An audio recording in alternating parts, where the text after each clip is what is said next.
是战神祝将军，他真的踏遍了北境。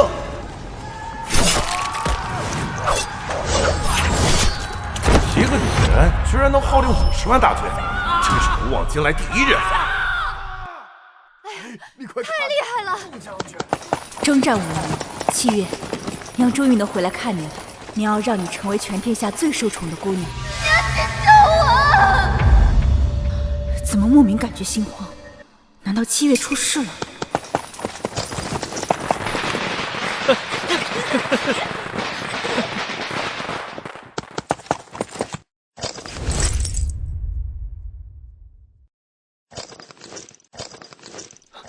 淼淼，你可算回来了。七月呢？我想见我女儿。七月，还不拜见娘亲？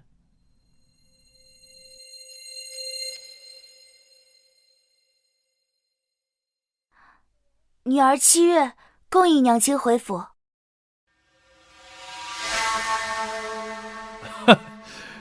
七月，以后在娘亲面前可要听话啊。七月知道。不对，这不是七月。兰姨，为什么夫君和妹妹都说这是七月？这其中定有蹊跷。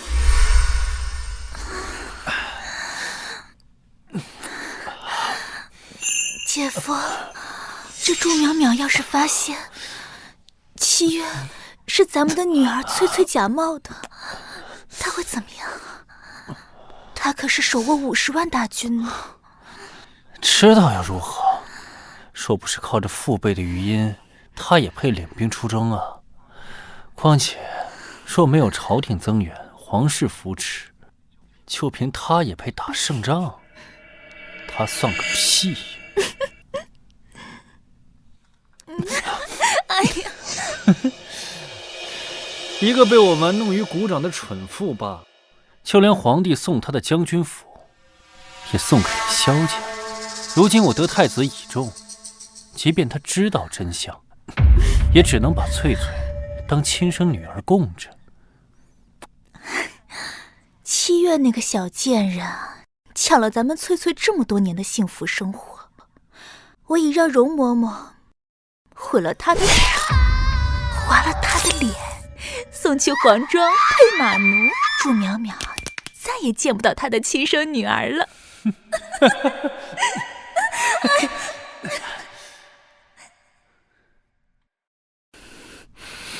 将军，我现在就去宰了他们。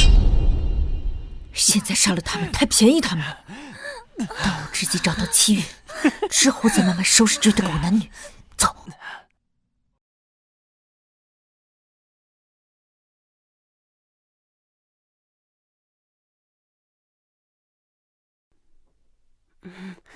将军，怎么了？七月在哪儿？小主子自然是在屋内安睡啊。你可是我府中的老人，知道我手段。我再给你最后一次机会。我说，他们把小主人送去城西皇庄配马奴了，他们怎么敢？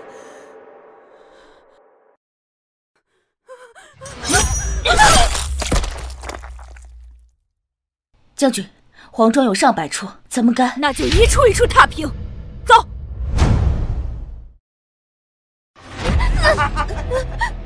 小骚货，今天就让哥哥好好疼疼你！这打我，给人不要脸的小婊子！啊，丑八怪爷玩你是看得起你，你还敢打我？今天老子就让好好爽一爽！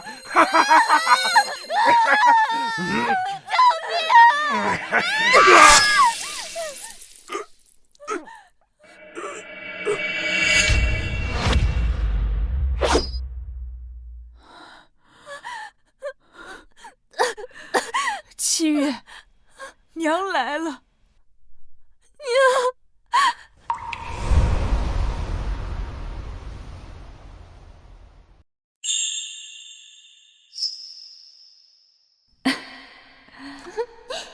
七月，喜欢吗？喜欢，娘做的茶最好看了，七月要天天带着。七月，看，娘每年都会为你缝一件流光结，等娘回来，就知道我的七月长成多漂亮的大姑娘了。娘，你一定要快点回来，好不好？乖，要听爹爹和兰姨娘的话，他们会替娘好好照顾你的。娘亲，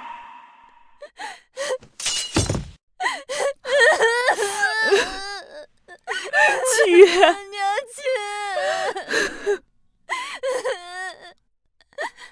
亲，娘，你刚走，爹和兰姨就领回来一个女孩，他们说那个女孩才是将军府小姐，她抢我的衣服，她抢娘你给我打的手势，我不同意，他们就打我，他们让我睡猪圈，每天给我吃馊饭，他们还划伤了我的手和脸。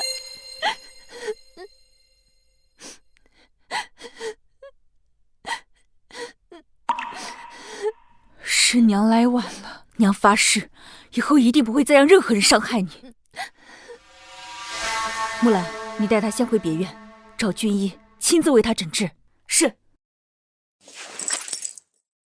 将军，你去哪儿？我原以为他们会替我照顾好七月，没成想，他们对七月所做的一切，我要让他们千倍万倍的偿还。娘特意给你打了一只钗子，你看看喜不喜欢？好看，喜欢。试一下。真是漂亮，怎么样都好看。他带着我女儿的步摇，穿着我女儿的流光锦饰，我的孩子却在饱受凌辱。娘亲，娘亲，娘亲，看你给七月备下的衣服，这都什么破烂货！快把你从北疆带回来的新布料给我做衣裳吧。姐姐疯了吗？好端端为何打孩子？这一下我打你愚蠢不孝！你身为将军府的大小姐，贪图享乐，骄奢淫逸，你干什么？她可是你的亲生女儿，正因为是我的亲生女儿，我才要好好管教她。把这身衣裳给我脱了！我不！你干什么？我要告诉姐夫，你虐待七月！你去啊！她犯错就该罚，亲娘管教孩子天经地义，可她不是你亲生女儿。哦，你确定她不是我的亲生女儿？是，她当然是七月。那我如何管教不得？七月恶习难改，今日我就好好治一治她这个臭毛病。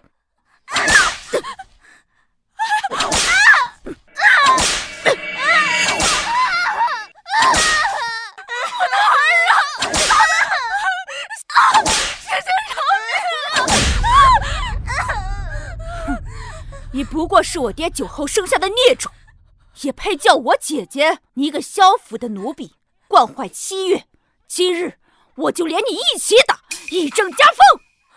救了！救我们！打死我们了！朱淼淼，你敢动我女儿！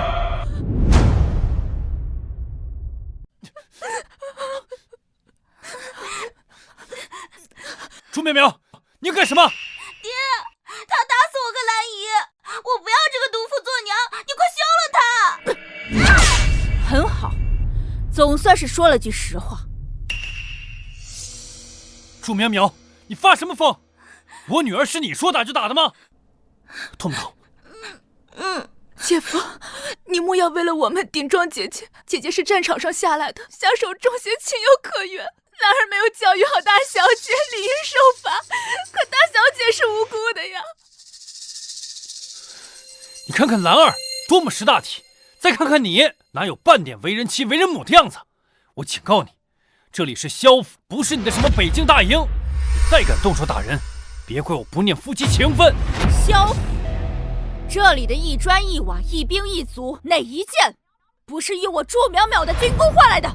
哼，你还好意思显摆？要不是皇上看在你爹的份上，能让你领兵出征，你前线50万大军在手，就是拴条狗也能躺赢了吧？跛子！我打下的江山，自然会传给我的亲生女儿。我管教她，那是为她好。怎么，你有意见？看来你是不服。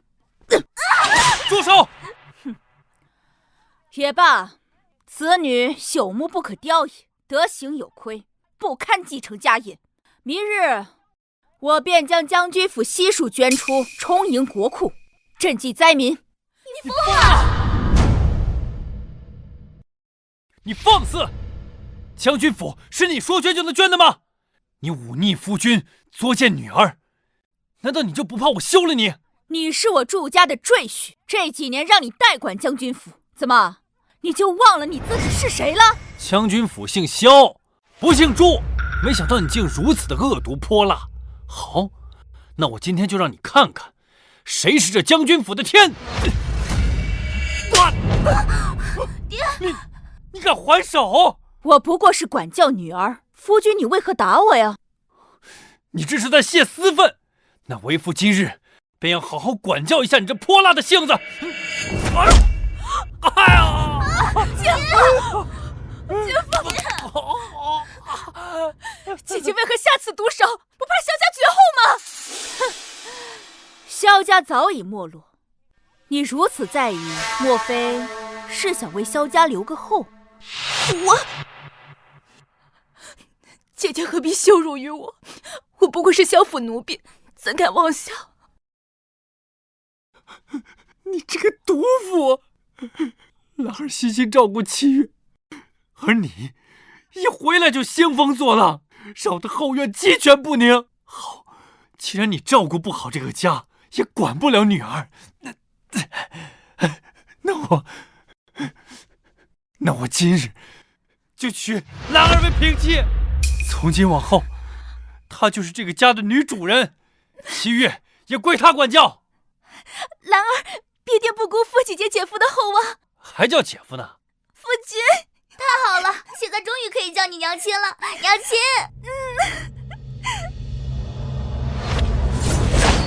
好一个郎情妾意！萧北辰，既然你给脸不要脸，那今日我就先杀了你这个薄情寡义的负心汉，再把这2个不忠不孝的白眼狼送下去陪你，让你们一家3口在地府继续相亲相爱。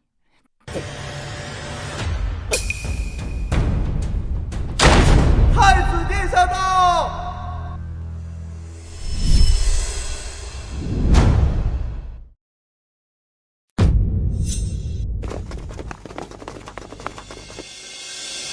参见太子殿下。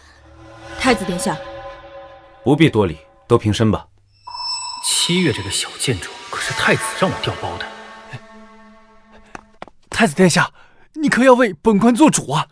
这个毒妇一回来就兴风作浪，还殴打本官。臣只是在正家风，处理后宅之事。你放屁！你分明就是嫉妒我宠幸兰儿，还迁怒于女儿。太子殿下，快赐他一个藐视王法的罪名，再把他进猪笼。殿下明察。萧大人，这是做什么？祝将军一介女流之辈，闹些妇人脾气很正常。你作为一家之主，该多包容他。不是，殿下，他虐待我女儿啊！祝将军归京2日，还未面圣，又要为家事操劳，着实辛苦。将军有任何委屈，姑都替你做主。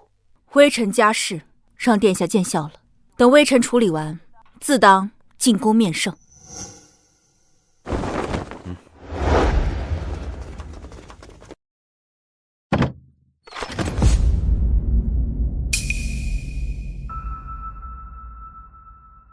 将军在外浴血奋战，姑与父皇在宫中担心的夜不能寐。父皇特命姑将这东西送来，以犒赏3军。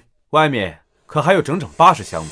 前线将士可用不上这些花里胡哨的玩意儿，太子这是故意用它羞辱我。将军莫要嫌弃，实在是西北大旱，陛下开仓赈灾，国库空虚，这些都是陛下从后宫嫔妃牙缝里省出来的，国库再紧，也不能寒了将士们的心。不过是我大药养在北京的一条看门狗，打了2场胜仗，就不知道自己姓甚名谁了。这次我就让你好好看看，大药到底谁当家做主。那我倒是要替祝家军谢过殿下了。来人，抬去库房。祝将军，姑爷好言相劝你几句。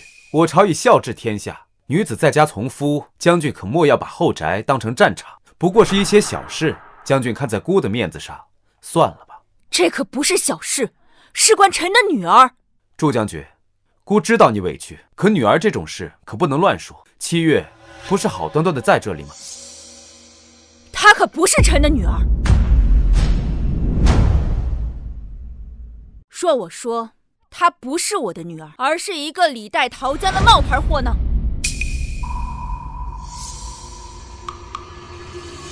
祝淼淼，你为了脱罪，竟然连自己的亲生骨肉都抛弃，你简直猪狗不如！姐姐，你恨我，冲我来便是，何必要说他是假货来寒七月的心呢？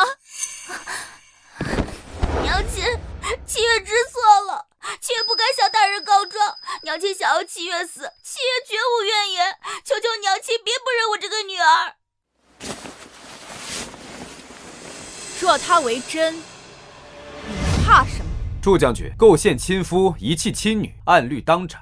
你现在认罪，姑或许能网开一面。殿下尚未查明真相，便急着定臣的罪吗？萧大人何必构陷于你？你说他不是7月，证据何在？证据？既然殿下想要证据，那臣就给你证据。既然你们一口咬定他是7月，可敢与我赌一场？哼，赌？你拿什么赌啊？就赌我是否能够证明他是赝品。若是我输了，要杀要剐悉听尊便；若我赢，我要你们3个的命。7月那小贱人早就被我送去了皇庄，哼，你掘地3尺也找不来了。好，既然你执迷不悟，正好有太子作证，那为夫就跟你一赌。抬上来！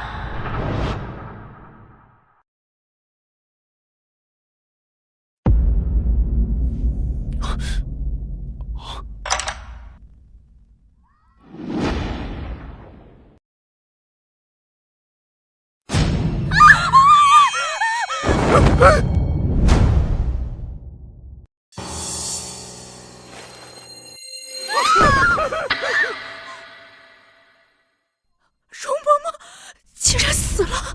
都看清楚了，抬走！祝淼淼，你竟然如此凶狠毒辣，连自己的陪嫁嬷嬷都肆意虐杀，我看你根本就没有把律法威严放在眼里。殿下，这个毒妇一回来就在后医院肆意杀人，请殿下严惩啊！不过就是一个被煮的刁奴，我就是杀了你，心虚什么？你简直丧心病狂！丧心病狂？你也配说这4个字？带上来！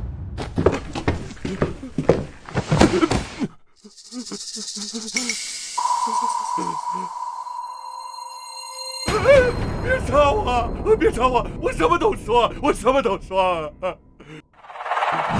是他们亲手把那个叫7月的臭丫头交到我手里，说是给我的玩物，可以随意发现。撒谎！太子殿下，一定是祝淼淼随意找来了一群贱民攀咬我们，就是因为萧郎今天说要抬我为妻，想趁机逼死我。太子殿下，快杀了他！太子殿下，殿下，我是西城皇庄的人，我有 U 盘。殿下，请你别查。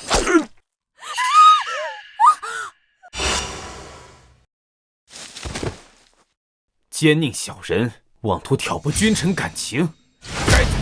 殿下这么急着杀人灭口，看来是要帮萧本臣他们撑腰了。祝淼淼，姑对你一忍再忍，你却屡次挑衅，不过是仗着自己有几分军功，就敢藐视皇权？你眼里还有没有姑？还有没有天子？我祝家3代忠烈，祝家军50万好儿郎，戍守边关60载，为大药抛头颅洒热血，才能让你萧家稳坐这江山。如今你是非不分，真是让臣寒心呢。你敢威胁姑？真以为大药离不开你祝家军吗？臣并未是邀功，只是想为臣的女儿讨回一个公道。臣10月怀胎生下的女儿怎会认不出？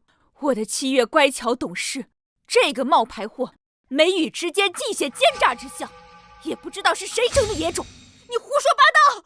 她才不是野种，她是萧府真正的千金。你急什么？莫非她是你的女儿？不是，太子殿下，你可要为民妇做主啊！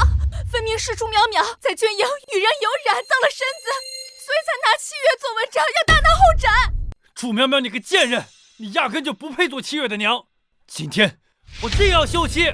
将军府还轮不到你来做主，那就请太子殿下为臣做主。够了，祝将军，孤本不想掺和你的家事，但萧大人是国之栋梁，孤的近臣，你闹成这样，成何体统？此事就此作罢。作罢！臣戎马半生，为的就是保家卫国，更是为了我的7月能安稳度日。如今有人胆大包天，在我凯旋之日偷梁换柱，使我骨肉分离。殿下竟然让我就此作罢，那我便用军中之法除去了这个冒牌货。殿下，请你救救臣的女儿，赶紧把这个毒妇给杀了！杀呀！大胆！御林军，给孤拿下这个悍妇！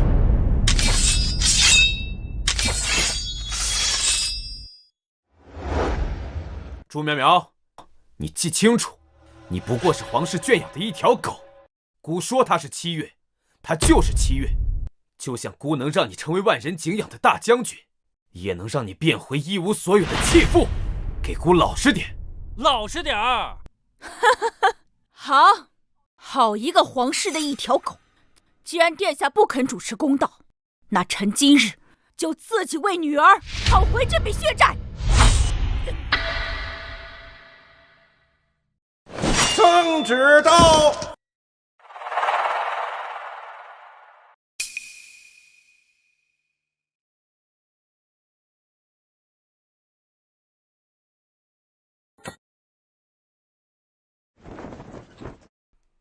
奉天承运，皇帝诏曰：征北大将军祝淼淼克定边患，功在社稷，特封护国侯，宣其即刻入宫觐见。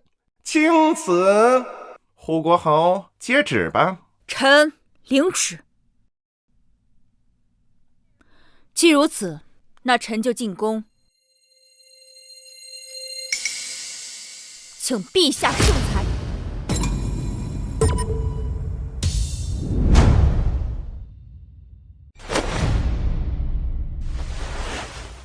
参见陛下。平身吧。朱爱卿，你率将士们踏平北境，朕心甚慰。朕要好好嘉奖祝家军。为国尽忠是臣等本分，不敢贪图赏赐。好一个本分！若臣子皆如爱卿这般本分，我大姚何愁不行啊！传旨，北境全军军饷增发3成。臣替祝家军谢主隆恩。真是厉害呀！是啊，好，祝家不愧是我大姚养的一条好狗，用着甚是顺手。有事启奏，无事退朝。陛下，臣有一桩冤屈，想请陛下评理。哦，谁人敢让朕的爱卿受委屈？但说无妨，朕定会为你做主。陛下，臣征战5年，归来才知，臣的亲生女儿7月竟被奸人用假货调换，其余皇庄百般折磨，险些活活虐待而死。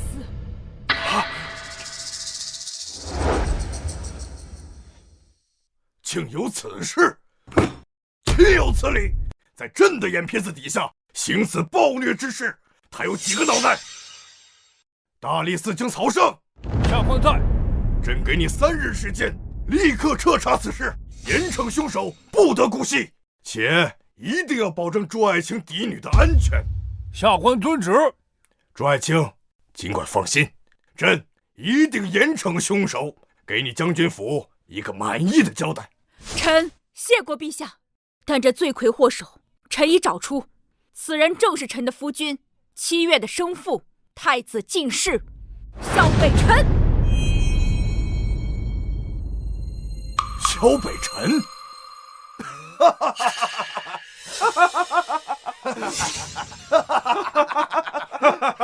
不可能，绝对不可能，肯定是爱卿搞错了。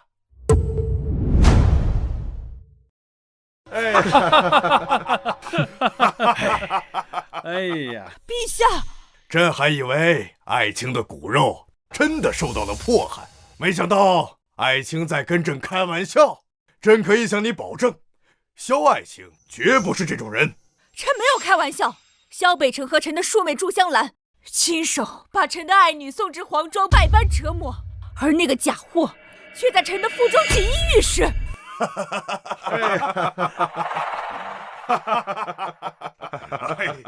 祝将军，孤知道你戍边辛苦，想要胜卷隆恩，可你也不用编造如此荒唐的理由吧？太子此话是何意？这全京城谁不知道，萧大人最宠女儿，说是女儿奴也不为过。记得有次7月感染风寒，萧大人亲自在榻前守了3天3夜，不肯合眼，最后还把自己给累倒了。不止如此，萧大人每天都要早早下朝回去陪伴女儿，舐犊情深，不过如此。若是假冒的，又怎会如此宠之入骨？朱将军所说不过是一面之词，空口白牙，一番指摘，就想给朝廷重臣定罪，这岂不是儿戏？这把朝堂当成什么了？哼！翠翠是我亲生女儿，我自然宠爱。这个秘密除了太子，没人知道。所有人都只会以为我疼爱7月，看他祝淼淼能拿我怎么办？祝淼淼，纵使你认出了这是假7月，可满朝文武谁会信你呢？你们都认为我在说谎，陛下，你也这么认为？朱爱卿，你的心情朕可以理解，但这查案讲究实证，要是有证据，朕一定严惩不贷。证据，臣当然有。祝淼淼，少在这里信口开河，你能有什么证据？不过是打退几个蛮子，还真以为自己无所不能了？难不成又要抬一具尸体，买通几个马奴来做伪证？祝淼淼，这里是奉天殿，是上朝的地方，陛下日理万机，没时间陪你胡闹，你就不要再麻烦陛下了。你是怕我给陛下添麻烦，还是怕陛下识破真相后斩了你和祝香兰？好端端你扯帘儿干什么？萧北辰，什么态度？莫非朱爱卿所说都是真的？若陛下不信，可把人叫来，当面对质。不行，臣反对。你反对？萧北辰，莫非你真做下了此等丧心病狂之事？不，绝对没有。臣是觉得兰儿和7月一介女眷，不适合进宫面圣。臣怕7月粗鄙无知，没见过什么世面，在御前失礼。7月4岁便常在坤宁宫玩耍，深受陛下和太后的喜爱。你是怕那个假货上不得台面吗？你胡说！够了，朕也有许久没有见到7月了。刘福，奴才在。你去将7月带上殿来。朱爱卿，你尽管放心，今日之事一旦查实，朕定然给你个交代。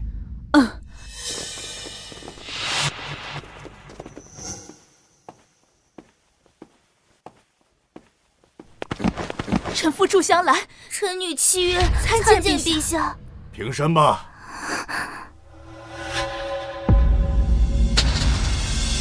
陛下，求你为臣妇做主。姐姐昨日回府之后，不分青红皂白，便对臣妇和7月一顿毒打，非说7月是冒牌货。你看这孩子脸上的伤，臣妇是7月的小姨，见不得孩子受苦啊！好孩子，抬起头来，让朕看看。怎么打成这个样子？朱爱卿，这管教孩子虽然是家事，但也得有个分寸呢。朕看着孩子眉目清秀，眉眼之间倒是有8分与萧爱卿相似。你说他不是七月，可有证据？我看他手中根本就没有证据。陛下，别再跟他浪费时间了。臣以为应立刻治他的罪。姐姐，若你实在不愿意认七月，这孩子妹妹可以代你照顾，只求你别再伤害他了。你还等什么？朱淼淼，若今日你拿不出证据，便是构陷忠良，休怪孤按朝廷法度办事，让父皇治你个藐视朝堂之罪。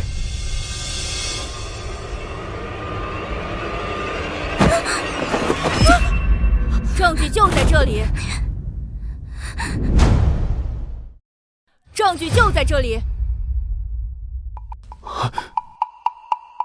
刘福，快去看看。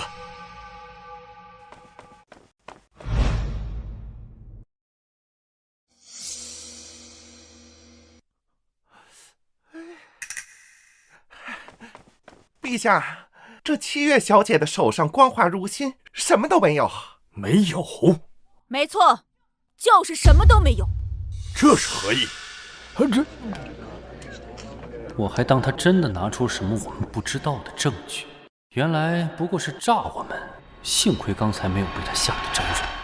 朱淼淼，七月手臂上分明完整无缺，你为了捏造证据，真是无所不用其极，连这种哗众取宠的手段都用上，真是无理取闹。娘亲，你弄疼七月了。姐姐，我知道你从小就讨厌我，长大之后更不愿意七月与我亲近。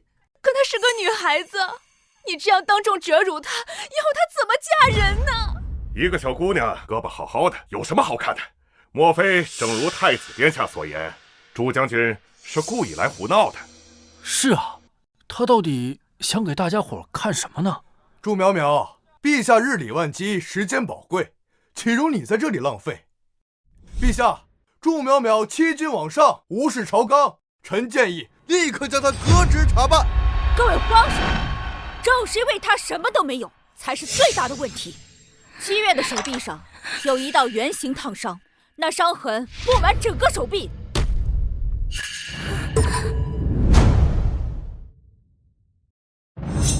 怎么办？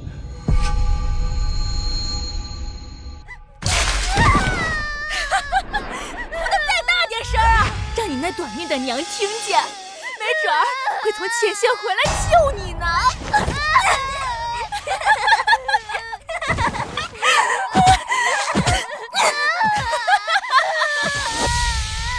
还以为七月手臂上的伤是在地牢里烫出来的，这可怎么办？这两个废物，被人一下就恨不得全招。朱淼淼，伤疤可算不得证据，毕竟除了你，也没几个人知道。依我看，该不会是你为了构陷萧大人，临时编造的吧？哈，老臣的胳膊上也有一处圆形的烫伤。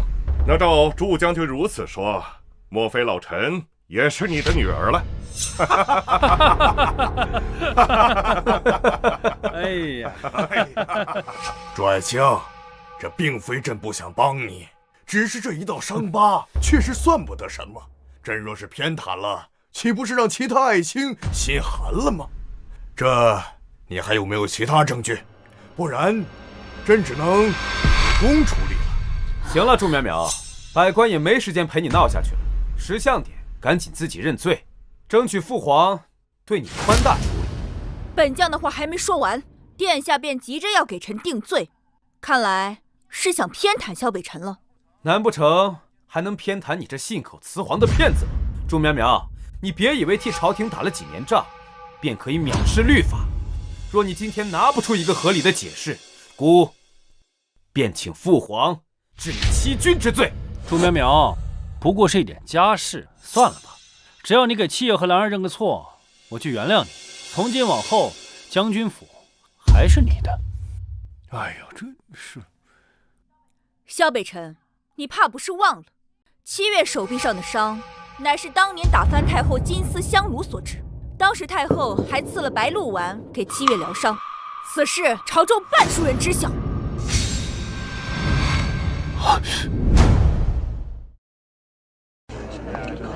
白鹿丸乃宫中秘药，13年前太后曾赠于将军府一枚。此事老臣也记得。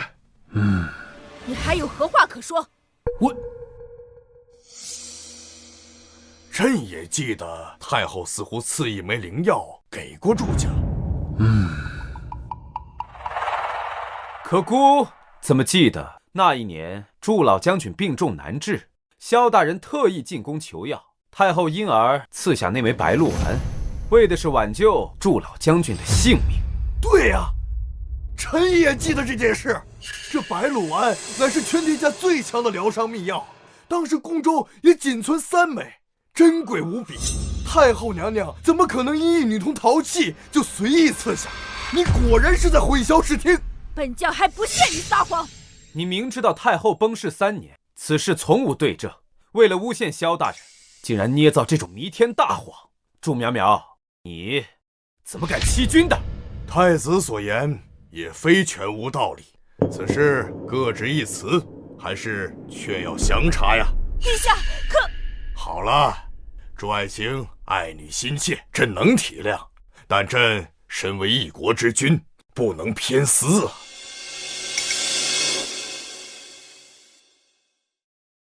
他记得，他分明记得当年7月误打误撞救了太后，才得了这赏赐，如今却故作糊涂，飞鸟尽，良弓藏，这是想借太子和萧北辰的手除掉我。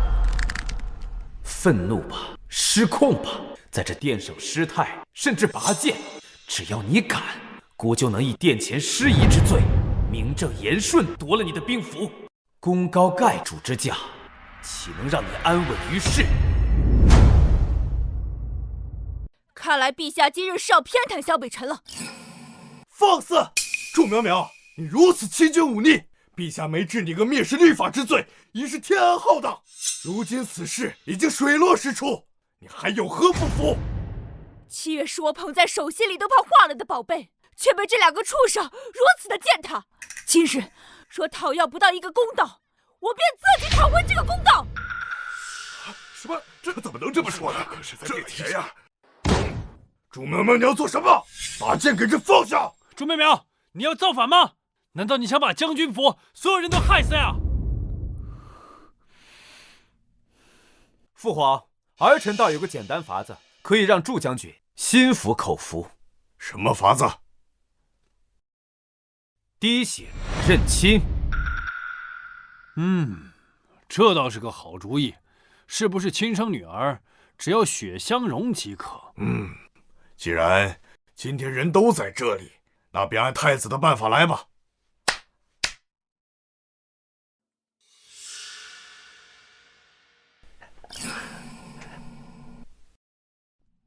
我倒要看看你们今天玩什么花招。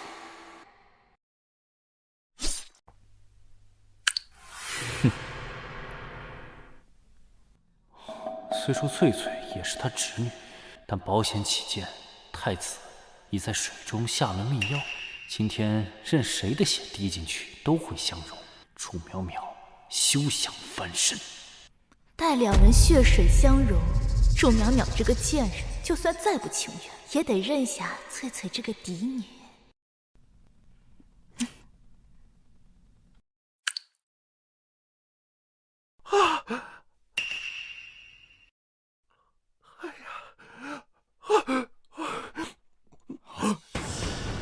竟然真是母女！祝淼淼，你还有什么可狡辩的？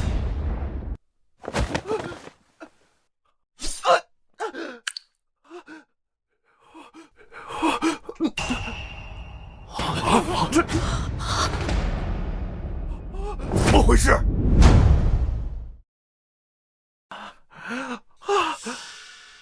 看来臣的女儿是臣与这个太监所生，倒与萧北辰没关系。你看，哎呀，陛下饶命啊！奴才今年方才19岁，万万生不出这么大的女儿啊！可公公的血与本将的女儿相容，不仅如此，与本将的血也相容。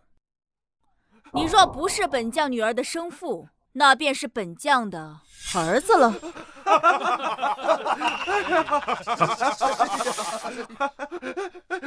陛下，奴才出生就在皇宫，从未立功，万万可不敢攀附上将军啊！下去吧。太子真是沉不住气，如此明目张胆行事，不是将这把柄往别人手里送吗？陛下，滴血认亲，自古以来都不准，此事做不得数，做不得数的。唉，如此一来，此事又要扑朔迷离了呀！陛下，千错万错，都是臣的错，你不要怪淼淼，她做这一切都是想得到臣的关注。萧北辰，你哪来的脸？淼淼，我知道你恨我纳妾，可你不应该用七月和兰儿的名誉赌气啊！你在朝堂上这么一闹，我的名誉倒没关系，你让他们怎么做人啊？是啊，这说的有道理啊。对啊，纳妾就因为这点小事儿？淼淼离家日久，七月思慕成疾，所以我才一时糊涂，想着亲上加亲，所以纳了淼淼的庶妹兰儿为妾，也好照顾七月。我当以为是受了多大的委屈，原来还是妇道人家后宅争宠的那点小心思。男人3妻4妾本就寻常，更何况萧大人这么做，也不是为了自己。哼，我还以为祝将军是一个巾帼英雄，没想到心胸竟如针眼般大小。你麾下还统领了几十万大军，陛下，你能够放心吗？淼淼，你打我骂我都没关系，但是我求你放过兰儿和七月，他们可是你的家人啊！是啊，姐姐既说我们换了七月，那你说真正的七月在哪儿？七月在此。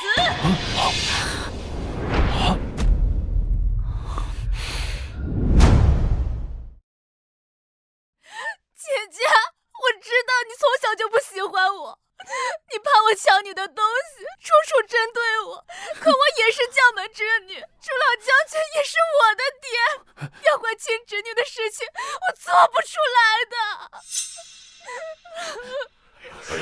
这能这样呢？这太……其实姐姐不必处处提防妾身，妾身自知身份低贱，不敢与姐姐争抢。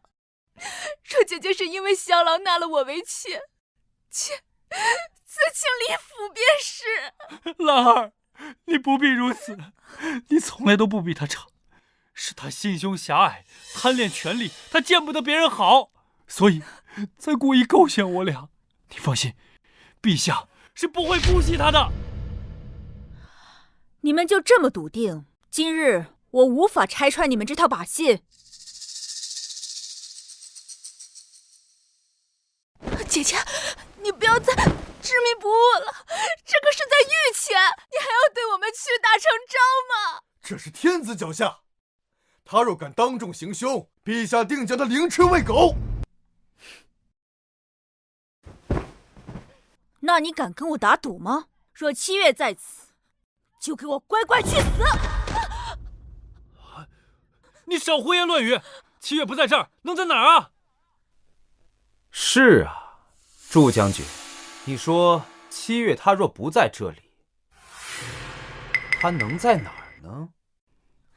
这不是那个贱人给那小贱人打的差子吗？我就说他不过入城1日，怎么可能找遍那么多皇庄救走那个贱丫头？好，既然姐姐执意要赌，那妹妹便陪姐姐赌吧。若姐姐输了，又该当如何？自当任由陛下处置。陛下，七月已在门外等候多时，随时听宣。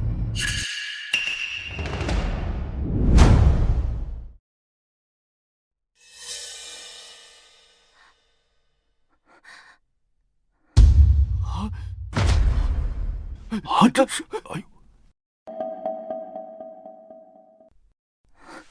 臣女萧七月参见陛下。这不可能！七月分明。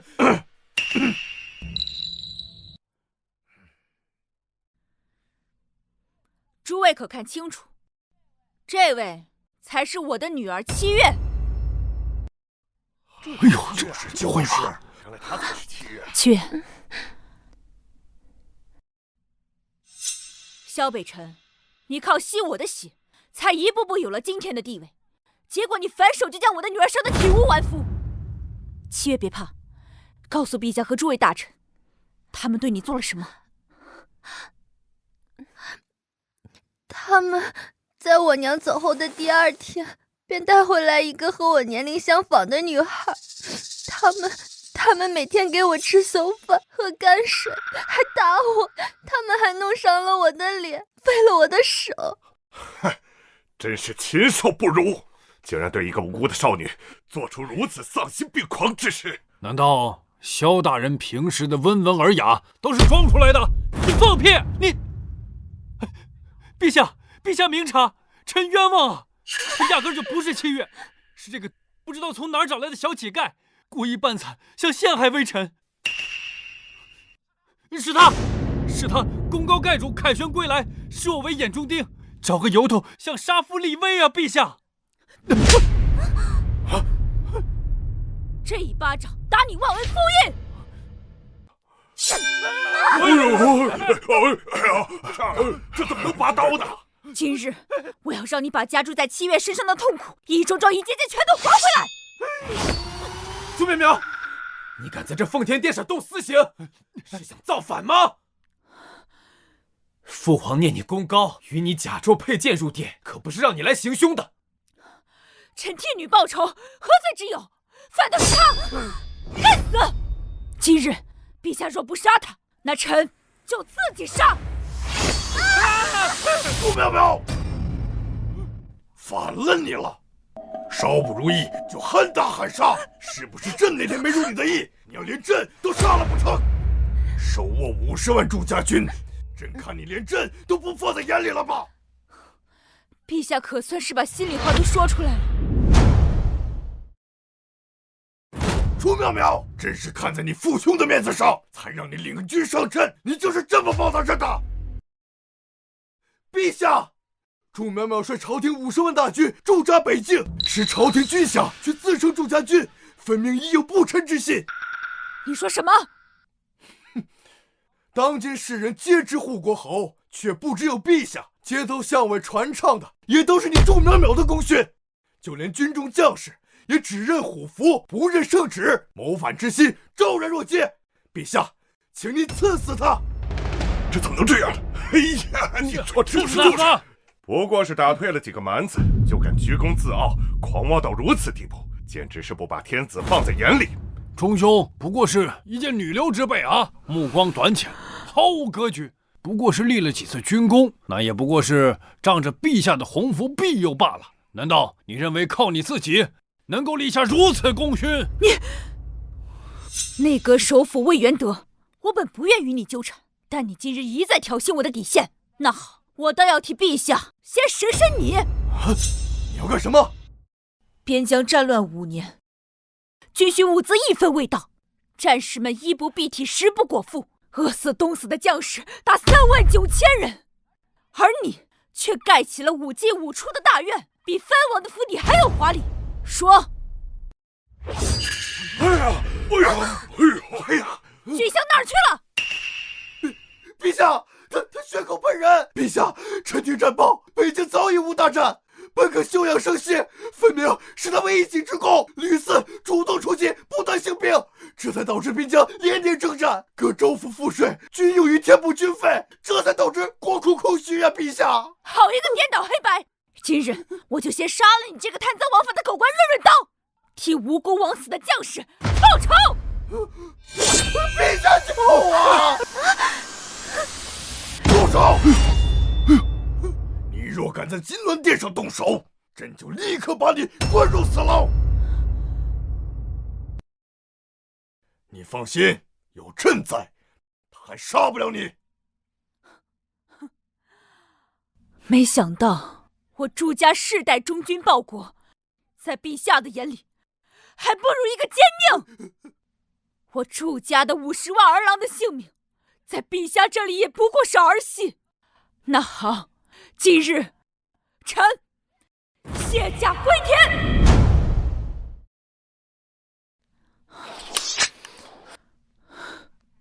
站住！你走可以，把虎符留下。你想要我的祝家军？哼，你既决定卸甲归田，留着虎符，莫非是想拥兵自重，推翻朝廷？50万祝家军是朝廷的兵马，可不是你一人的私产。这就是我祝家军守护了60年的朝廷。哼！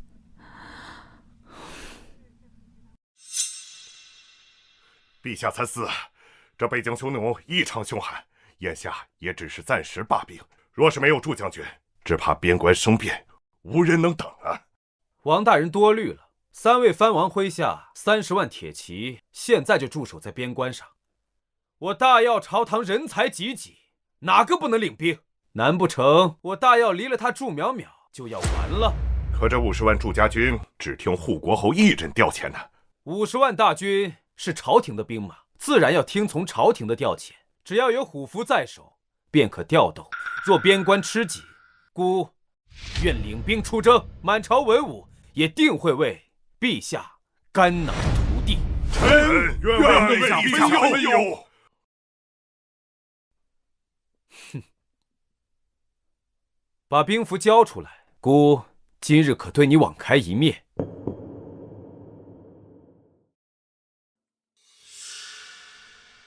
他们不知，我祝家军认的从来不是兵符。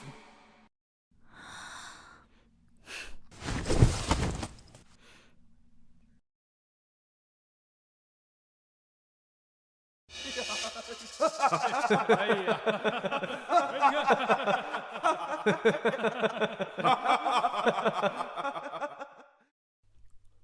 祝淼淼，谁让你们祝家人从老到小都不识好歹呢？当年父皇立我为储，你爹跳出来反对，后来我向你示好，你又把我拒之门外，你必须死！报！不好了，匈奴大军再次进犯，祝家军不见踪影。这可如何是好啊！哎呀，这什么？报！陛下，前线藩王遣使来报，50万祝家军已经南下，目标直指京城。什么？大军不是被我都派往西北赈灾了吗？这怎么回事？这可如何是好是啊！你说这蠢材！明知他手上有50万大军，你还敢帮他女儿？不知道是为了勾心斗角吗？他定然已经是识破你的计谋了。父皇教训的是，可大要是我们父子的天下，怎能容一个女人得了民意？哼！幸好儿臣还有后手。哦，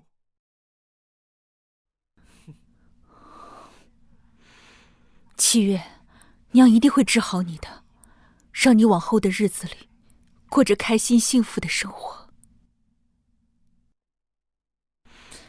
那些伤害过你的人，娘一个也不会放过。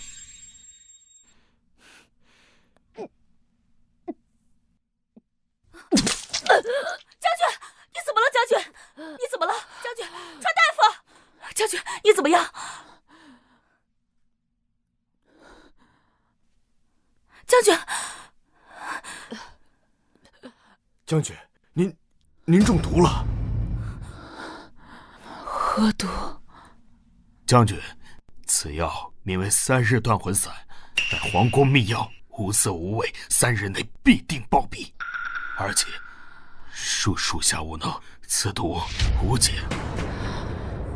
宫中，儿臣在那滴血认亲的匕首上下了3日断魂散，3日后他便会毒发身亡，成为一具枯骨。3日，好，那这几日我们就先不要轻举妄动，立刻让藩王率军回京救援。等到祝淼淼毒发身亡了，叛军就群龙无首。届时藩王大军一到，哼，叛军就是笼中困兽。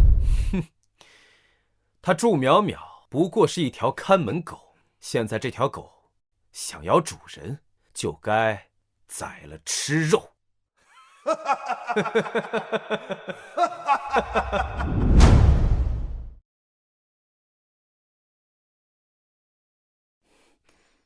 太子竟然敢下毒，末将纵使踏遍九州，也定为将军寻来解药。他们想要我的命，夺我的权，这些我都可以忍，但他们竟然敢践踏我的女儿，那我就用这3日血洗将军府，踏碎皇城高墙，为我的女儿杀出一个未来。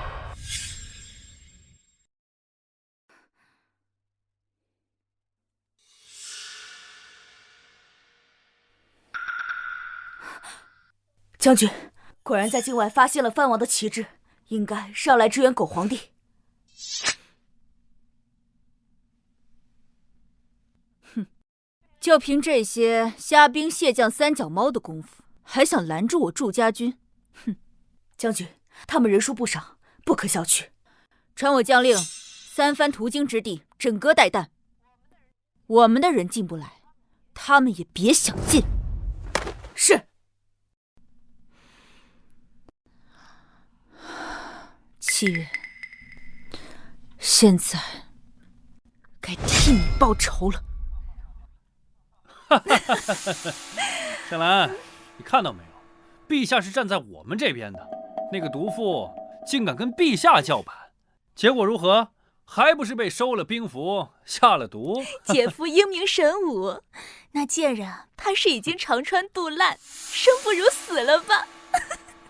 他今天抽了我那么多巴掌，让他中毒而死，简直太便宜他了。爹爹，我恨不得将他千刀万剐。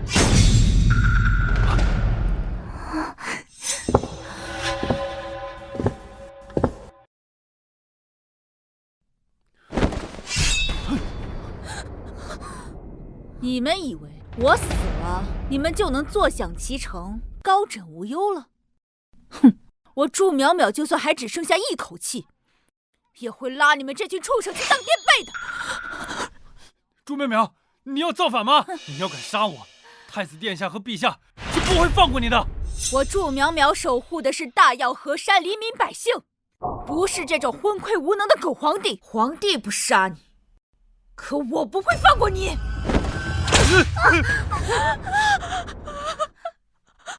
5年，七月小姐挨了你们300遍，今日将军让我还你们3000遍，你们可好好受着，千万别死得太快。什么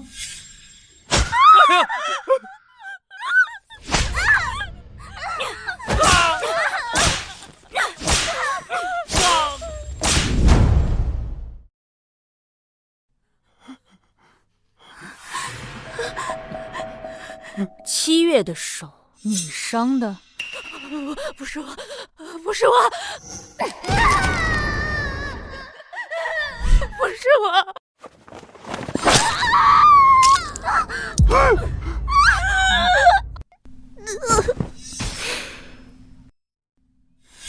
7月的脸，你划的？不是我，真的不是我，我没有。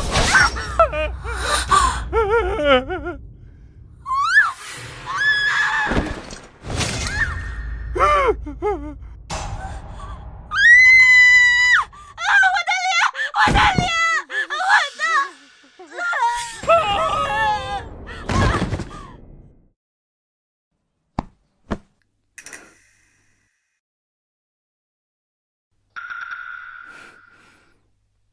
将军，萧本辰，他吓死了。倒还真是便宜他了，把剩下的2个拖去黄庄做苦力，7月受过的苦，他们一样也别想少。是。将军，7月，娘亲为你报仇了。将军，斥候传来消息，近几日京城下大雨，进京的路都被雨水冲垮了，大军不得不绕城而行，恐怕还要再多用2日。2日，足够了。报！启禀陛下，太子殿下加急密报，藩王军队已至苍兰郡，但前方道路被人为损毁，藩王军队被困，2日内恐难抵达京城。啊！被困？祝淼淼若是让大军绕城进京，2日也够了，这该如何是好？祝淼淼中的是断魂散，2日便该毒发，到时候正是我们收复大军的好时机。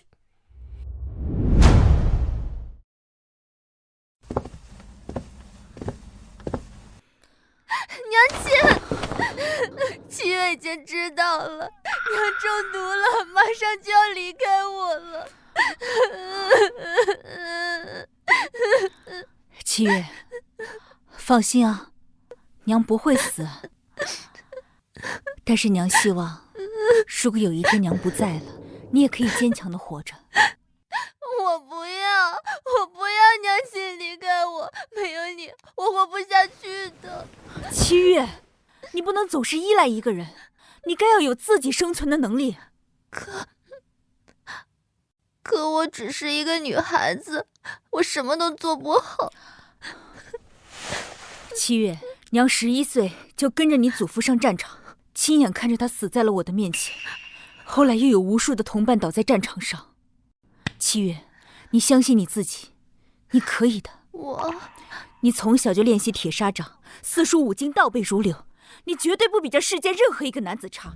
只是这5年，你被他们打压的让你忘记了曾经的自己。你放心，娘就算走，也会在这之前为你铺平道路，让你未来走得顺畅。娘，好了好了，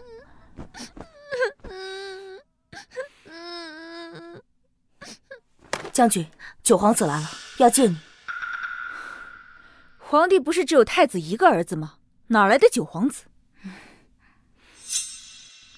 来者不善，让我去会会。你看好七月。是。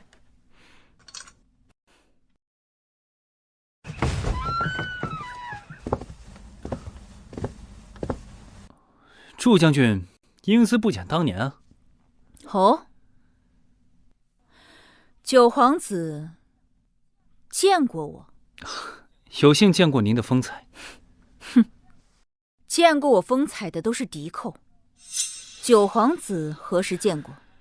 祝将军的毒还有2日便会发作，届时若无解药，神仙难救。藩王的部队比你的祝家军早一步进京，这步步都是死局。祝将军，这反你怎么造的营？你到底是谁？今日来此，就是来威胁本将的吗？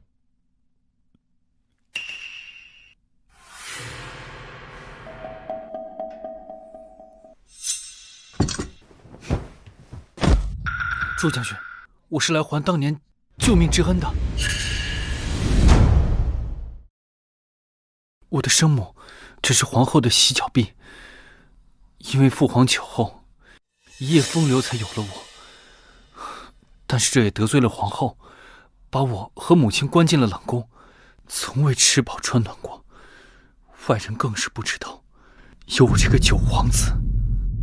唉，皇后早年极度诚信，皇帝荒淫无度，我也略有耳闻。5岁那年，我娘大病，奄奄一息，我跑出冷宫，想找一个御医给她看病，却没想到冲撞了太子的生辰宴，为此太子拔了我的指甲，还要把我为他豢养的猎狗。你是当年我救下的那个男童？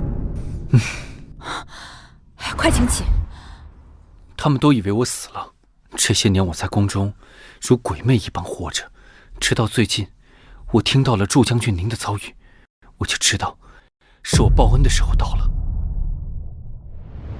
唉，人之善恶，不论氏族。没想到狗皇帝这样的人，竟能生出你这样一个宅心仁厚的孩子。朱将军，这是入京密道地图。若是大军从此密道行进，那将会快藩王一步。还有断魂散的解药，还差一味。今日我定能给他搜寻到，帮助将军解毒。这大药如在将军手中，是国之万幸，百姓之福。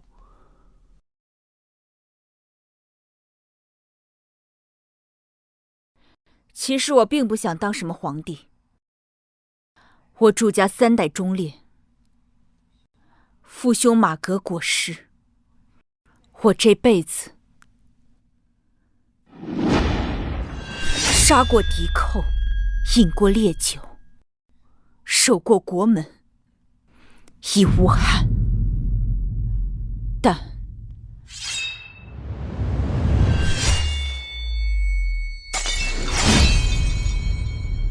他们敢欺辱我女儿，绝不能忍。更何况朝廷昏聩，百姓民不聊生，我不得不杀出一条血路，颠覆这个皇权。萧鼎臣，你可愿助我？鼎臣愿以此生辅佐祝小姐，粉身碎骨，在所不辞。好，如此，我便放心了。我这就去为你寻找解药。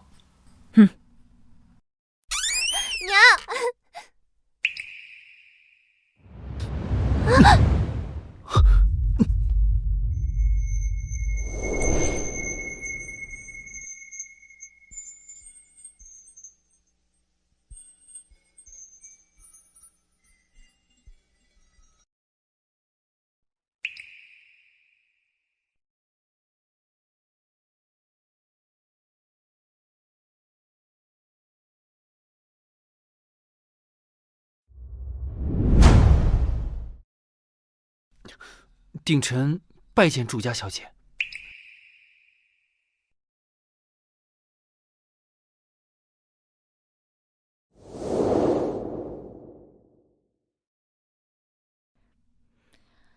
月儿，过来。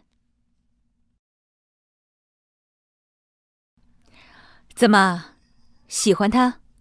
娘，女儿没有。将军，他毕竟是皇帝的种。启禀将军，我祝家军已经绕城，但是遇到艰难险阻，行军缓慢。藩王大军已经从4个城门进入，不出半日就能攻入城下，我们被围困了。下去吧。是。这个狗皇帝倒还真是下了一局好棋，看来是想等我毒发之时，藩王大军围剿我留在京中的5000骑兵，然后彻底吞并我祝家军。将军，不如我们先逃出城外，与大军会合，留得青山在，不怕没柴烧。逃？本将军的字典里就没有逃这个字。如今我步步死棋，只能放手一搏。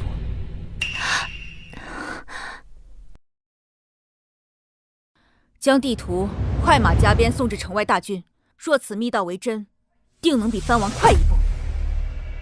当初抵抗蛮夷之时，百将无一赢城，是他们求我领兵，现在又觉得我功高盖主，欺辱我女儿，又给我下毒，就是为了收回我的兵权。兵权对我们祝家军来说就是个虚名。当初我们在边关和西北封时，皇帝还在宫中大办宴席，迎娶后宫佳丽，是你变卖家产，为我们筹集军费，这才让我们活下来。我祝家军此时只听将军的话。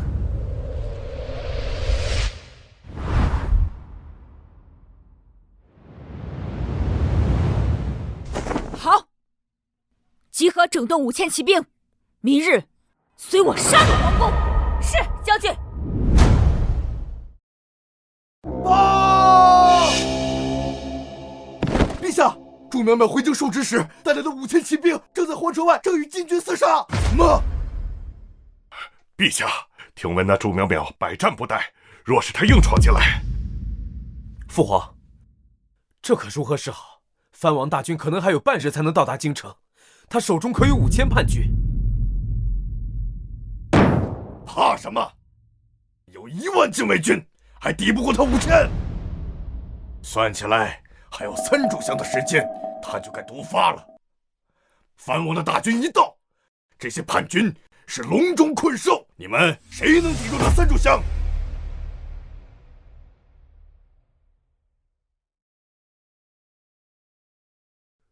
末将秦晖愿请出战。区区一个祝淼淼，一介女流，不足为惧。末将定将她擒来，将其交手献于陛下座前。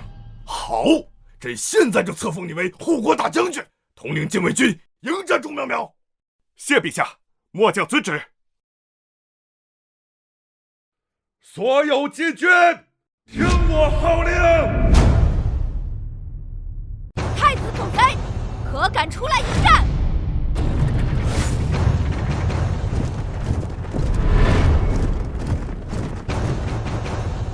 朱淼淼，犯上作乱，你这叛逆身中剧毒，还有2炷香可活，竟还敢作乱！喂，乱臣贼子，竟敢率兵犯上，看3步之内取缔首级！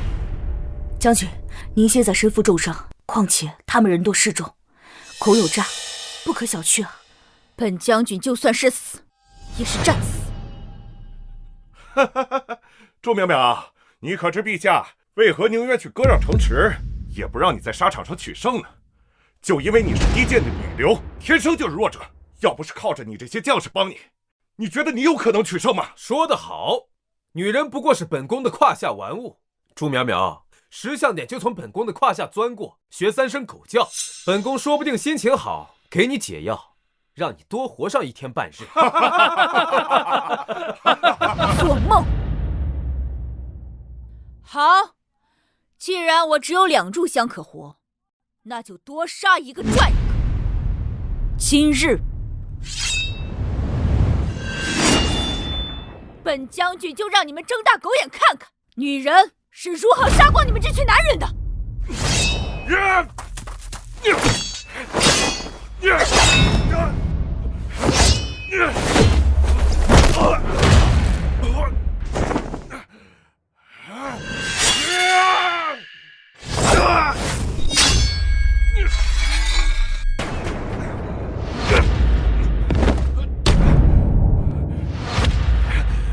废物，站起来再拖一会儿，他停不了多久。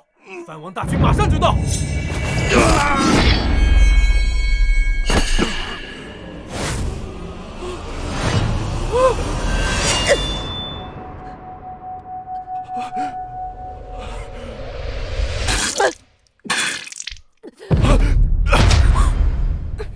将军，他还有午息时间可活。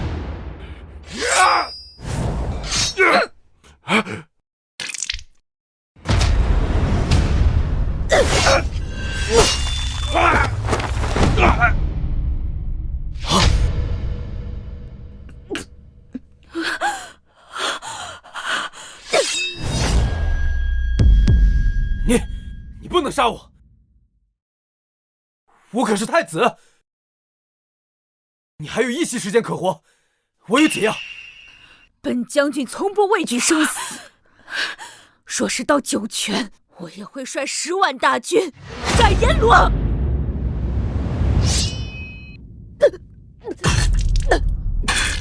将军，终于拖到他毒发了。这次大罗神仙来了也救不了你。藩王大军一到，就把你们这帮反叛贼全部割肉喂狗，让你个贱种被1000人骑万人睡！杀了他！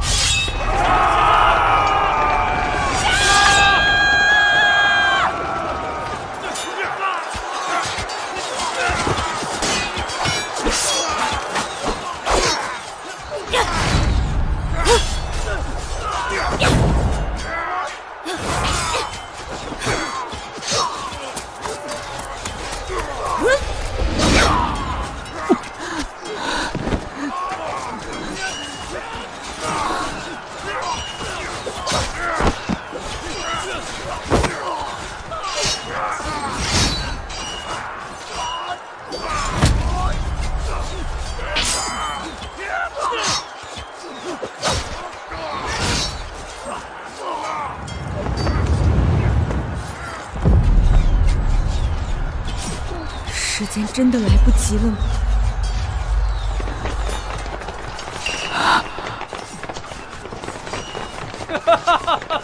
藩王大军到了，今日你们都得死！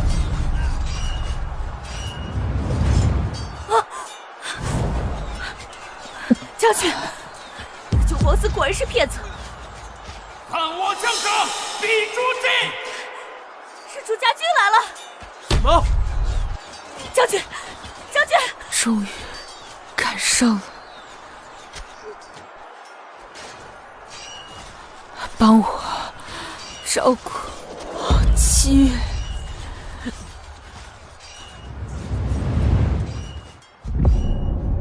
将军，将军！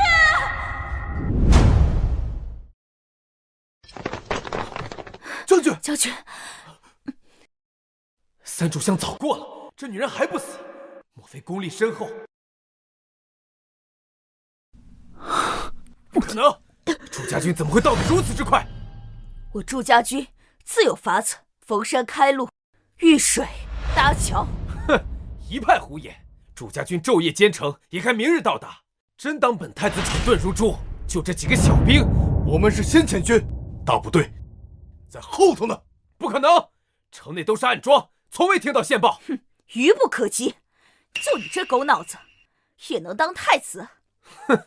你们真以为本太子是被吓大的？这就是几个小兵罢了，装神弄鬼。藩王大军即刻就到，禁军听令，给本太子拿下这些叛贼！祝淼淼欺君叛国，放下武器者，本宫可以赏他一个全尸。殿下又何必急着都杀了？这几个娘们儿啊，舞刀弄枪的，倒也是细皮嫩肉，不如将他们拿下之后，先让兄弟们爽快爽快。好，本宫准了。男的就地正法，女的剥光了送入教坊司，犒赏三军。找死！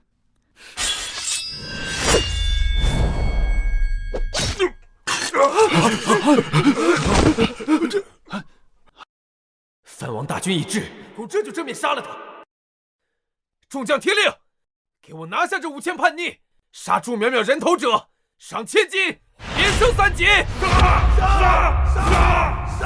朱淼淼，跪地受死！本宫可以留你一个全尸。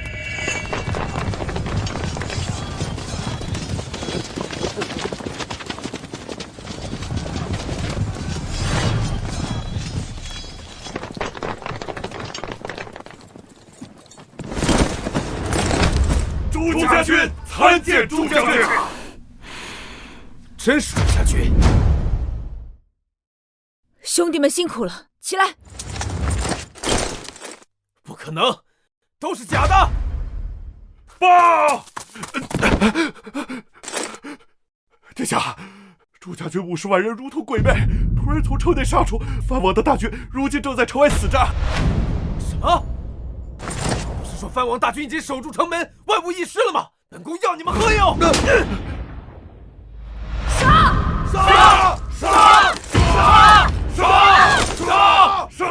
护驾！放箭，给本宫把入城吊桥射下来，不要让他们攻入城门。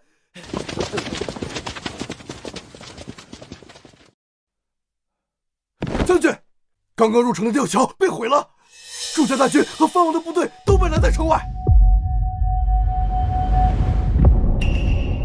将军，现在将军去疗伤。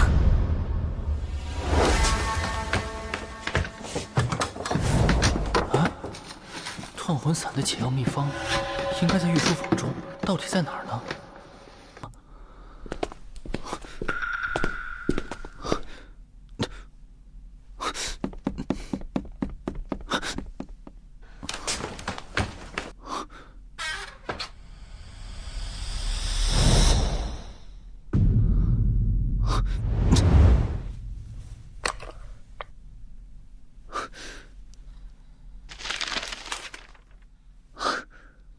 找到了。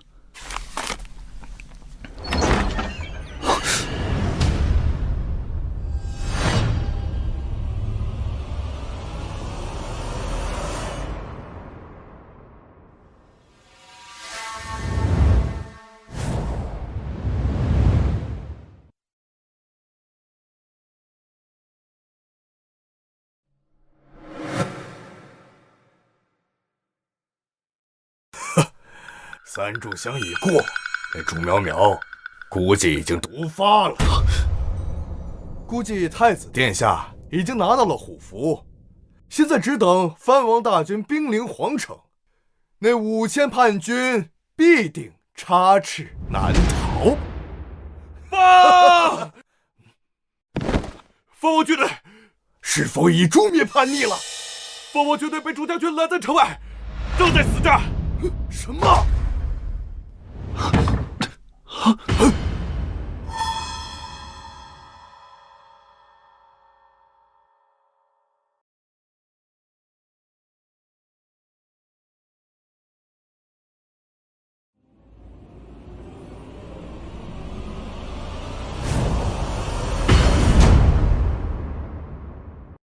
陛下，事有蹊跷。藩王30万大军，明明比祝家军还快，怎么会被祝家军先一步拦截？藩王确实比祝家军来得快，本来想支援太子殿下，可是什么？可是刚入城内就遇到了祝家军，他们将藩王军队逼到城外，他们就像是天上掉下来的一样，荒谬！50万大军如何从天而降？你竟敢欺瞒朕！来人，拖下去！好了，陛下饶命！陛下饶命啊！或许是太祖当年驱赶蛮夷时留下的那条入京密道，可密道图一直藏在宫内，怎么会落在远至西北的祝家军手中？定是有内奸泄露给那反贼的。还有什么是朕不知道的？太子呢？太子怎么样了？那祝苗苗死了没有？探子呢？爸，太子和1万禁军被祝家军包围，正在拼死抵抗。祝苗苗死了没有？正是他亲自指挥。什么？中毒一事是假的吗？祝苗苗已经中毒倒下，太子殿下炸毁了皇城门口的吊桥，双方正在皇城前对峙。什么人？定是那偷了密道图的工人，说不定是来请死陛下的。快呼叫！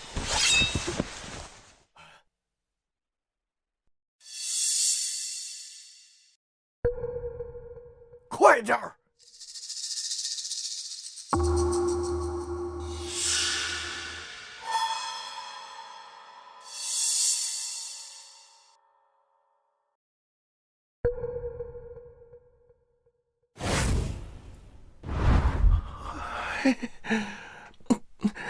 陛下，是风吹动了门窗，并无可疑人士。陛下，太子当机立断，炸毁吊桥，为我们赢得了喘息的时间。祝苗苗虽死，但他麾下统领却都像他一般冥顽不灵。放心，朕自有后手。半月前太后寿宴时，我们已将百里统领的家眷尽数传召入京，并且秘密关押在诏狱当中。陛下，好计呀！这百里统领最注重骨肉亲情，他必定会乖顺归降陛下。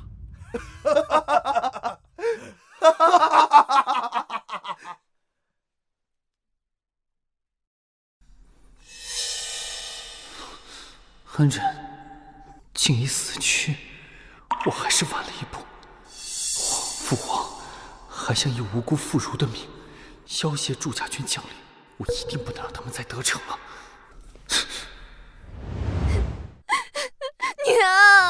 娘，你别死！你还没有吃过七月亲手给你做的桂花糕呢，娘！你答应过七月，要带七月去看大好山河。娘，你醒过来，娘！七月可以代替娘去死。小姐，你千万保重身体，将军肯定不想看到你这样。将军，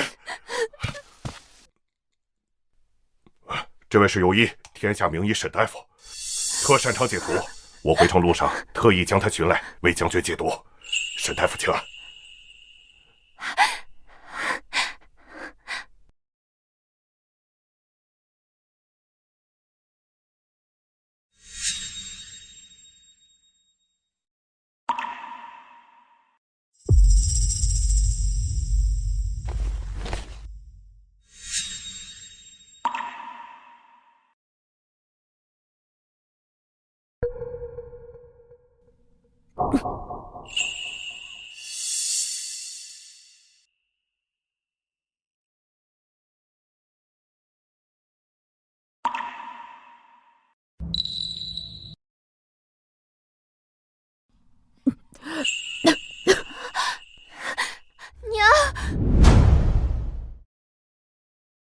你醒了。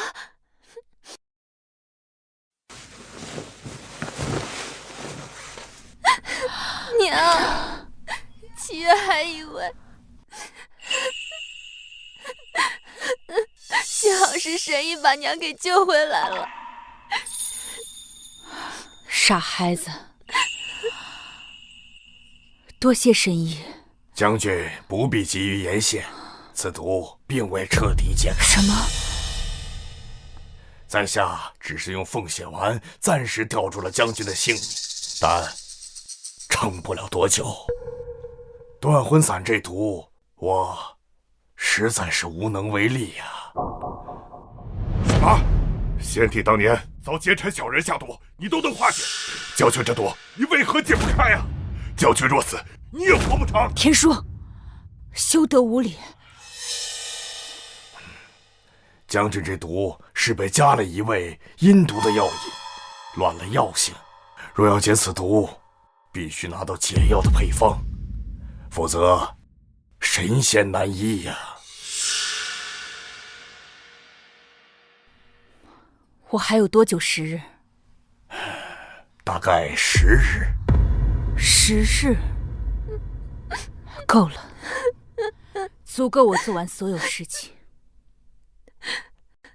九皇子不是说要替娘找解药吗？我现在就去找他。等等，入皇城的吊桥已经被太子尽数炸断，你孤身一人是进不去的。无妨，毒不是那狗太子连着小北辰一起下的吗？擒了那太子狗贼，定能审出解药方子的下落。我这就带队人马求渡护城河，擒了那孙子。报！将军，太子让许多俘虏上了城墙，说是百里统领的家眷，以此让我们退兵。什么？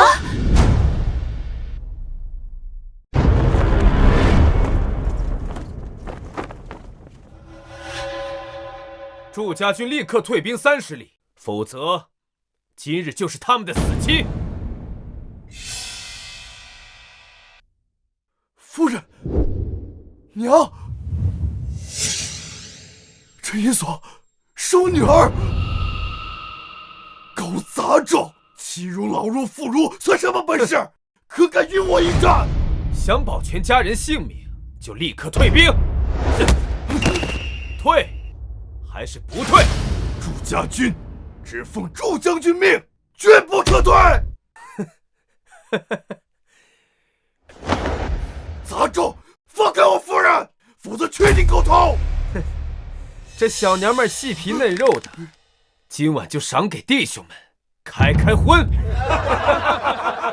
放开我娘子！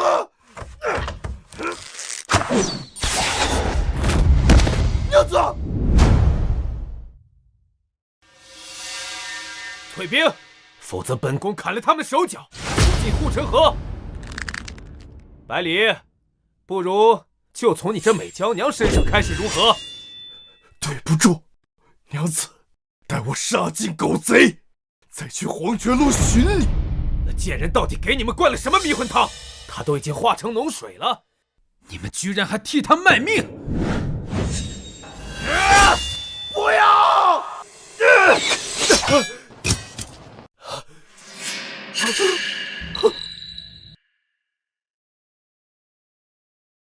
将军，你还活着？不，这女人定是假冒的。祝淼淼那贱人早就毒发身亡了，本宫亲眼看到的。你这祸害尚且苟延残喘，本将岂敢先死一步？放箭！放箭！给我再杀他一次！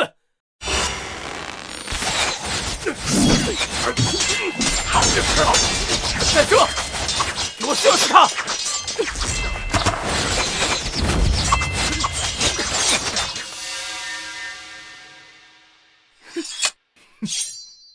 这准头连刚参军的小鬼都不如。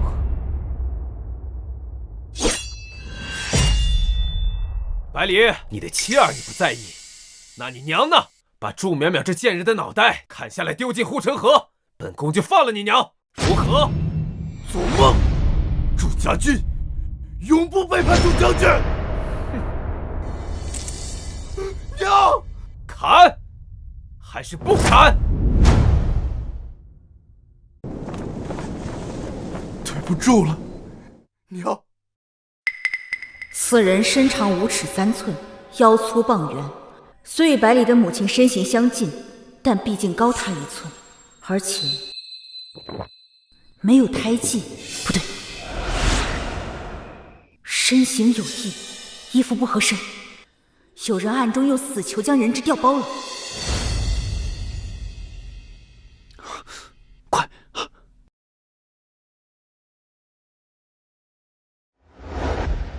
各位这几日且暂时在这住下，等祝家军入城，我立刻接各位与家人团聚。多谢九皇子救命之恩，大恩大德，他日必定以命相报。不必多言，快请起，快请起。终于得救了。太子和父皇估计已把死囚当人质了，希望祝家军的将领能够认得出来。百里，高官厚禄你不要，偏要给人当狗，前途不要了，连你家人的命也不要了吗？我就数3个数，3、2。将军与我恩重如山，百里，我以死相报，对不住了娘。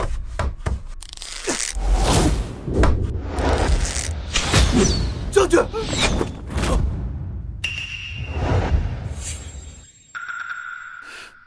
果然，这不是我娘，怎么回事？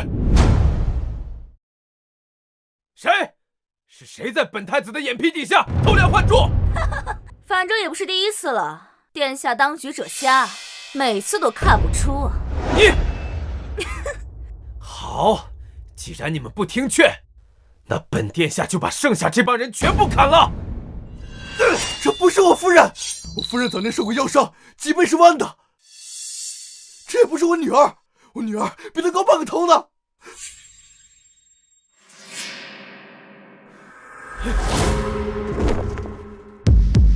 殿下，全都是准备秋后问斩的死囚。不可能！父皇把他们关进诏狱，什么人能从诏狱中解囚？让他们也逃不远，全城搜捕，3日为限。找不到的，都给我提头来见。是。祝淼淼，本宫不会输。这入皇城的吊桥都被我炸毁了，我让你们的大军也过不了这护城河。没有路，填一条路出来就是了。祝家军听令，京郊砍树运石，2日内入皇城。遵祝将军令。你给我把脖子洗干净，等着我。2日后，我就换了这江山。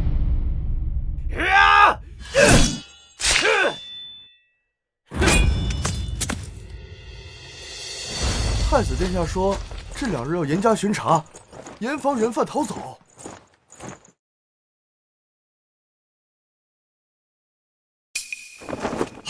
什么人？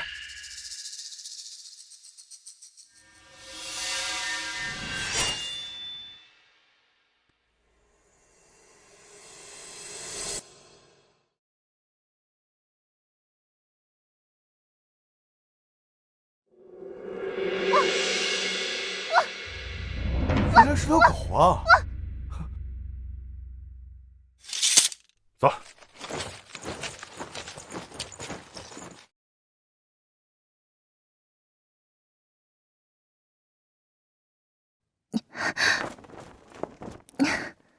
好当年他们欺辱我时，比我怕的狗洞还在这里，我可以从此进入皇城。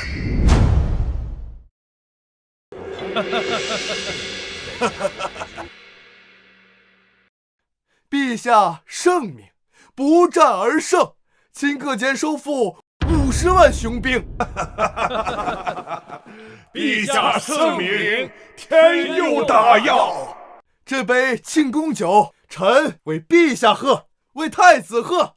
臣提前庆贺太子殿下得胜而归。众爱卿不必拘礼，这庆功酒上温，且等太子归来，我们君臣父子共饮。陛下英明。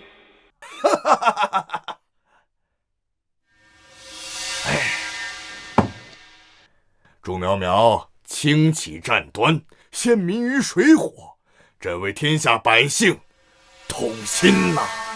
是啊，真是自私自利啊！陛下，当真是爱民如子啊！臣替着全天下的百姓叩谢皇恩。那祝苗苗一意孤行，方使这天下黎民百姓遭受着无妄之灾呀！臣早就说过，兵权不可放于女流之辈，妇道人家就应该老实待在家里。那祝苗苗功高盖主，幸得太子殿下以妙计令那反贼伏诛，臣对太子殿下的才智无比钦佩。是啊，是啊，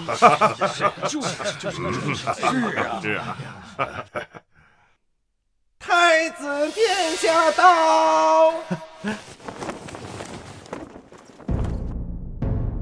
好，我儿定是带来了大捷的好消息，可将祝苗苗的人头与祝家军一并收回。说话，真不是给你把人质都准备好了。祝家军统领最重情义，此计必然万无一失。兵符呢？给朕看看。儿臣无能，赵玉中的那些女眷早就被人换成了死囚。什么？这样？而且，祝淼淼那贱人没死。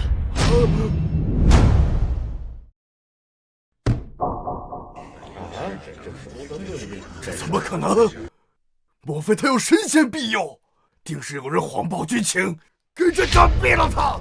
不，儿臣亲眼见到他已毒发身亡。可谁知1日后，他竟现身阵前，还识破了假人质。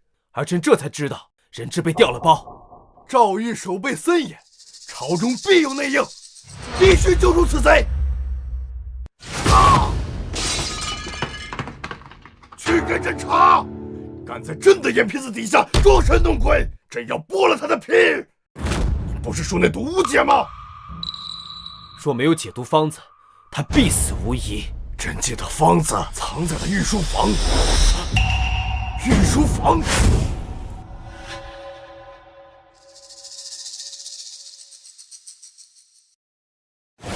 走，去御书房。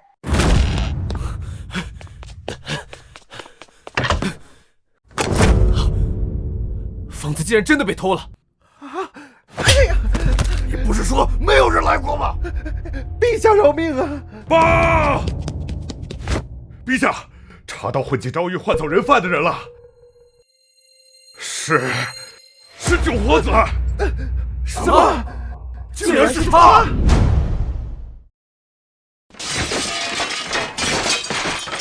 朕千算万算，竟然算漏了这个小狼崽子！搜！九皇子带一群女人，根本跑不远，给我把他揪出来！是。过来！他们在抓我。别怕，齐远，你还在等你。过来，把解药带回去，得抓紧找到九殿下，向他打探解毒方子的下落。滚！皇城这么大，上哪儿去找九皇子和那群妇孺？这次命真没了。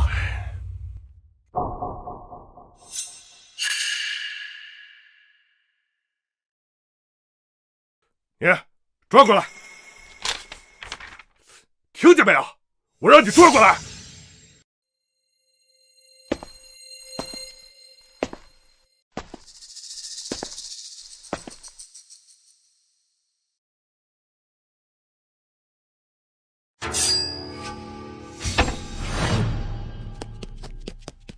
这边，不用追了。这个特国手脚不是我们要找的人。走。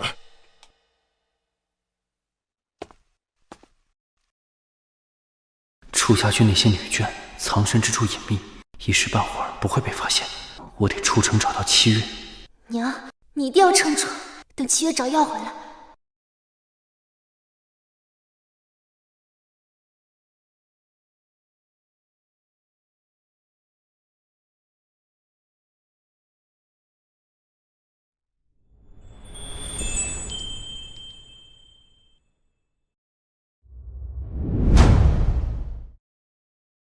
伐木速度比想象中快得多，不必2日便可达成浮桥。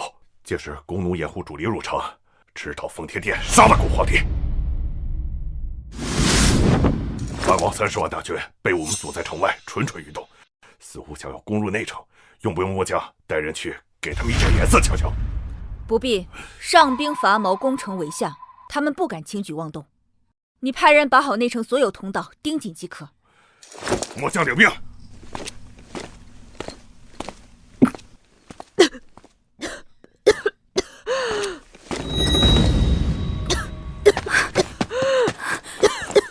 将军，你怎么样？史大夫，快看看！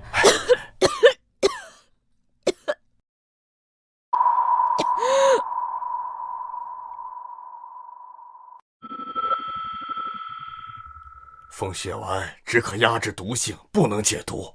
情绪激动或动怒都会加速毒发，减弱凤血丸的药效。将军千万不要耗费心力啊！既然此毒无药可解，那我多活1日少活1日有何分别？几日时间，足够我倾覆皇权，斩昏君头颅，为七月扫平障碍。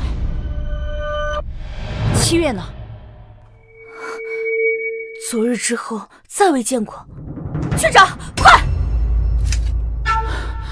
等等。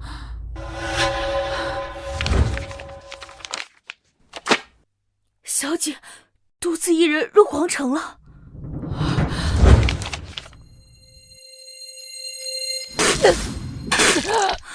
将军，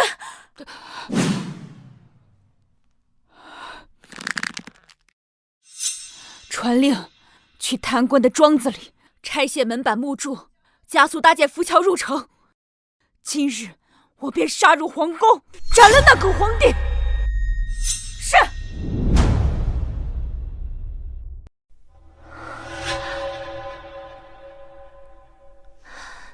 九皇子说他会在这里，可这都是一片废弃的空屋，似乎很久没有人来过了。今天第3天也要把那几个妇孺找到。朱苗苗的浮桥都快搭到大门口了，本太子要你们这帮废物有什么用？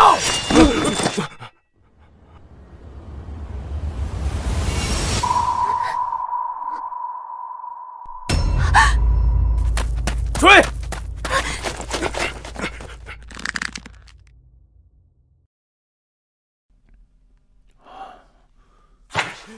这就是你们让朕看的吗？朱苗苗50万大军将至，你等跪地即可求生，朕就只能引颈受死。满朝文武就无一人能为朕分忧吗？废物，都是废物！说话呀！平日高谈阔论，现在都成哑巴了。一个女人让你们怕成这样，你们是要等她杀入奉天殿，逼朕退位吗？陛下，臣有一计。说，朱苗苗最在意的便是她的女儿七月，只要捉住七月，何愁朱苗苗不降？对，准了，即刻去办。是。报，陛下，陛下，陛下，祝淼淼浮桥已搭起，皇城大门失守了。什么？什么？不是说至少还有2日吗？单于骑兵昼夜兼程，也得1日1夜。这拿什么拖住他？回陛下，太子在城中发现了萧七月的痕迹。萧七月，祝淼淼的女儿，抓住了吗？启禀陛下，正在追捕。他在黄庄做苦力，不输皇城，相信很快就能抓到。加派人手，务必将这小孽种捏在手中，这才是祝淼淼的软肋。是。陛下，可祝淼淼从遇到直入宫城，只需要几个时辰啊！谁能为朕阻他片刻啊？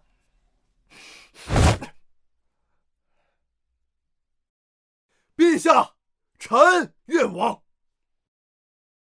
我朝以孝治天下，祝淼淼纵有不臣之心，亦为我大耀子民，当尊陛下为父，他岂敢背负这千古骂名？老臣愿在翰林院诸公，副武门阻他片刻，为太子殿下争取时间。臣怒斥反贼而死，足为平生。臣愿往。臣愿往。臣愿往。臣愿往。好，若能解此危机，必是不世之功。朕必命史官大书特书，在凌烟阁为尔等立像，忠义之名传颂万世。臣等愿为陛下效死。哼，祝淼淼，朕有的是手段陪你斗到底。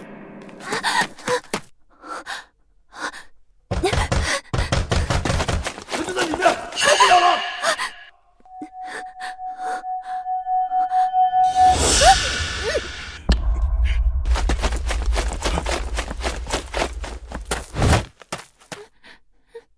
人呢？去哪儿了？护军翻墙跑了。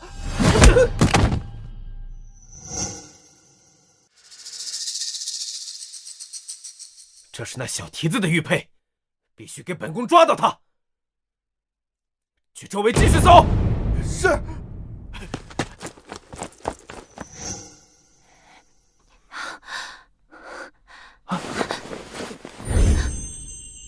别动，他还未走远。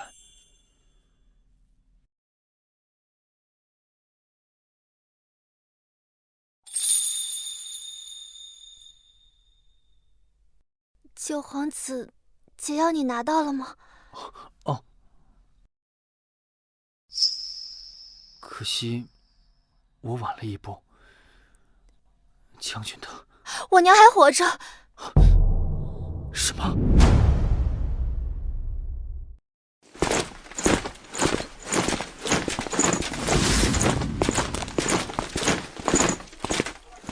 祝将军且留步。我等有言相告。这狗皇帝无路可退，竟搬来这群手无缚鸡之力的老夫子。这帮人惯会以死见妖名，以为将军会吃这套。末将这就为将军开路。哎，不过是些自诩清流的酸儒，本将倒要听听他们有何高见。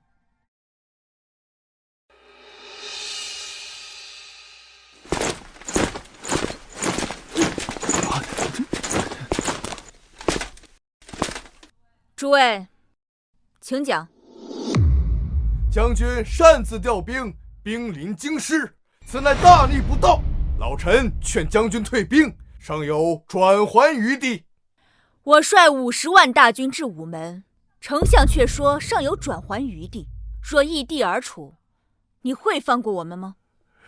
将军此举动摇国本，就算不为江山，也当为黎民百姓着想。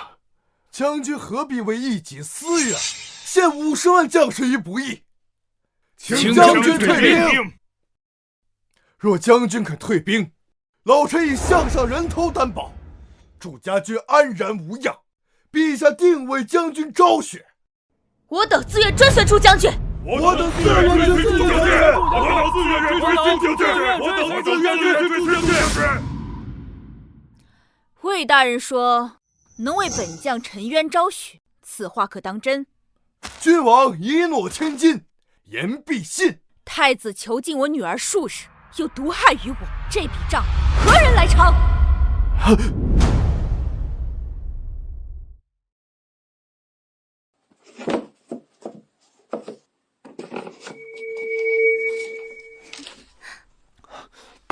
七月姑娘，解药配好了吗？解药终于配好了，多谢九殿下，我娘终于有救了。当年将军救我性命，恩重如山，七月姑娘不必道谢。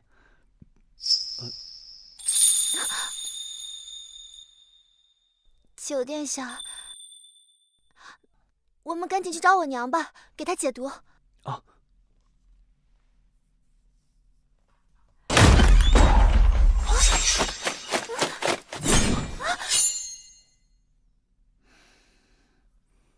祝老将军出生草莽，承蒙先帝不弃，拔为征北将军，这才有了今日祝家。将军深得陛下厚恩，驰骋沙场，这才有了祝家军。如今将军是要恩将仇报吗？诛杀太子不过是借口，贪恋权势才是真。将军逞一时之快，不怕天下讨伐。权势之路向来你死我活，君王无情，我早已领教。我只信手中刀，不信他人诺。不过是你将军府内的小小误会，你却非咬死不放，还妄想篡夺朝堂，此等乱臣贼子，就算是谋权篡位，朝堂世家也定不会认可。我等保都圣贤书，也绝不会俯首跪你称帝。哼，那我就都杀了你。萧府偷梁换柱害我女儿，太子与他们合谋毒害我，那时诸位缄默不语，这就是你们读的圣贤书吗？还是说非要本将拿刀架在你们妻儿老母的脖子上，你们才知道疼？你敢！你刀只会落在你这贱妇头上。殿下，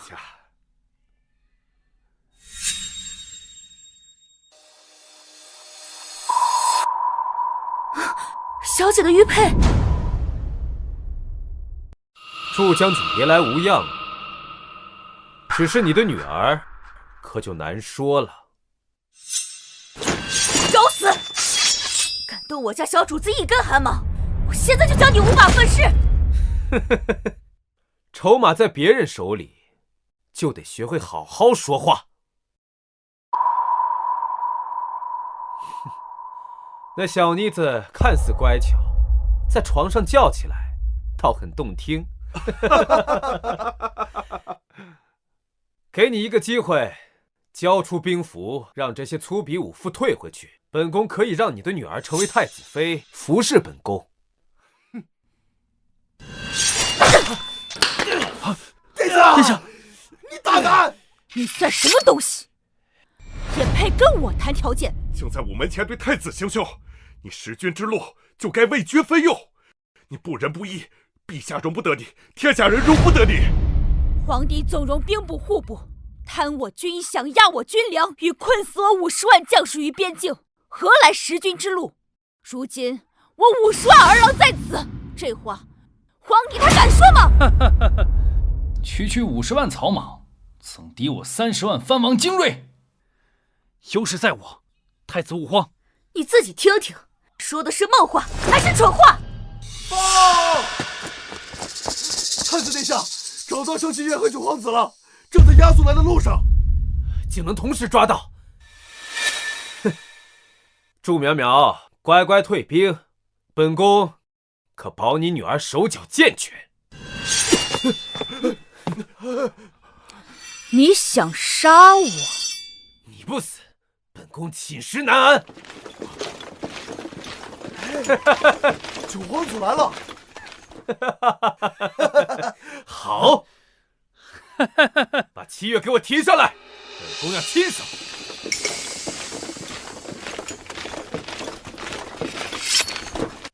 将军，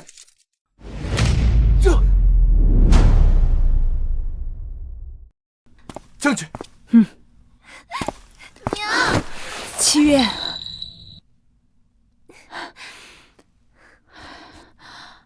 没事吧？我已经给娘找好解药了，只需连续服用10日，毒就可以彻底解开，我就可以和娘一直在一起了。什么？竟然真的能研制出解药？不可能，这样下去全完了。小姐真勇敢。傻孩子，以后不许再瞒着娘冒险。先稳住他退兵，先保住命再说。既然将军、萧姑娘安然无恙，不如当作无事发生。本宫可以让父皇赦免将军死罪，并封将军为镇北王，执掌西北，如何？哼！赦免谋逆，裂土封王。若是将军觉得还不解气，那祝香兰和萧翠翠眼下正在黄庄洗刷粪桶，本宫这就命人将2人提来，让将军亲手杀了。如何？那2人我自会处置，但我已率50万大军入皇城，岂有空手而归之理？太子心术不正，不配为储君；皇帝昏聩无能，不配为君。这天下本就是我祝家军打下的，今日该换个姓了。谁赞成，谁反对？疯子，我等绝不认可。那就去死！百里，杀！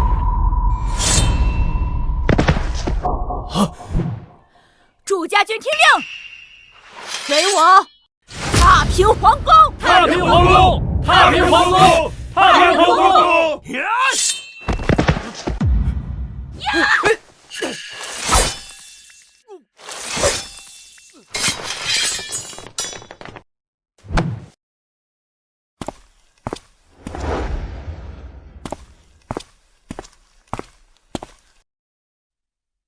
皇宫已被我军包围，你们该如何称呼将军？陛下！陛下万岁万岁万万岁！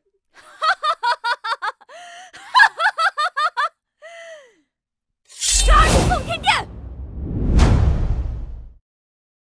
哎呀，这怎么办啊？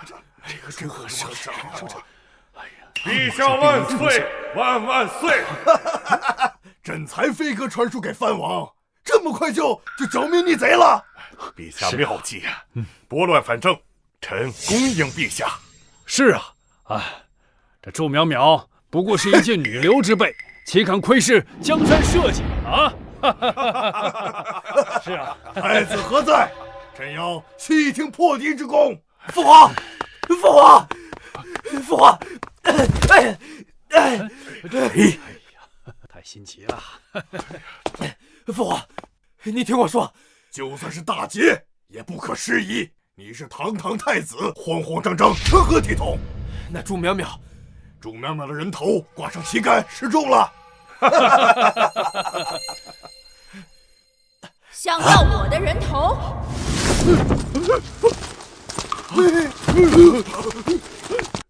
侍卫何在？护驾！护驾！别喊了，你那些少爷兵早已经双膝发软，跪地喊万岁了。不可能，他们怎么可能背叛朕？父皇，你派出去的那群清流全死光了，尸体现在还在午门外并排躺着。君要臣死，臣不得不死。这一次是臣要君亡。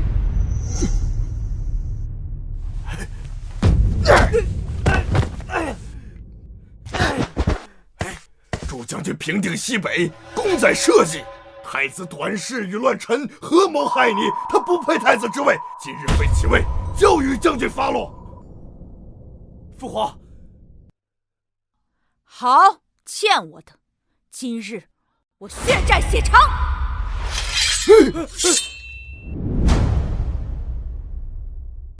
等等，朱将军，这都是他，是他怕你功高盖主，是他觉得女人无能，分明是你绑架将军的女儿，还下毒害他。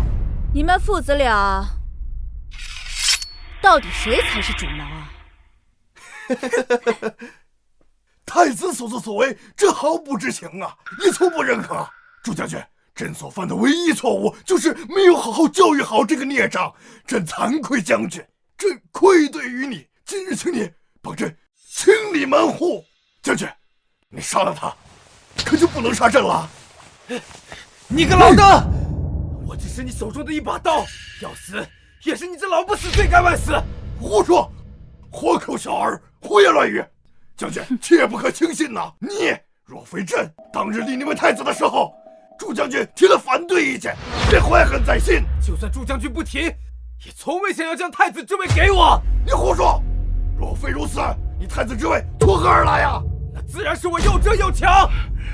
大皇子萧敬腾生来便是太子，你为他铺尽锦绣前程，为他拉拢世家名门。我呢，什么都没有，亦是太后嫡子，你却防我如防贼。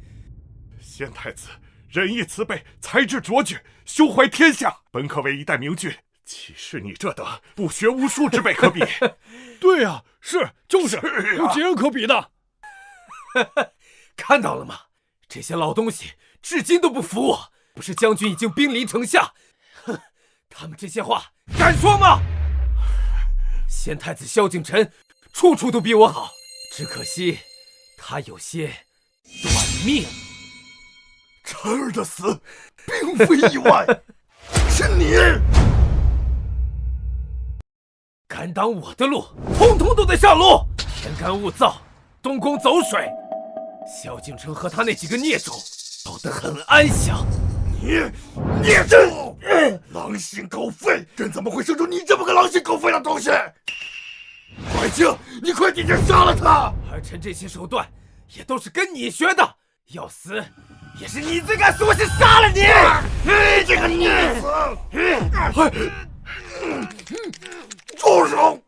殿下岂敢弑君，这成何体统啊！快放开陛下呀！快放开陛下！放开陛下呀！放开陛下呀！成何体统啊！这30年前玄武门外，你不也是靠弑兄杀父才登基的吗？不是不降白目啊！孽子，住口！父皇怕什么？是怕我说你20年前割让西北9城16州求和，做匈奴的儿皇帝，还是怕我说你15年前御驾亲征，葬送10万大军？放肆！朕就算割城，这也是骗子！你才是大药最大的叛贼！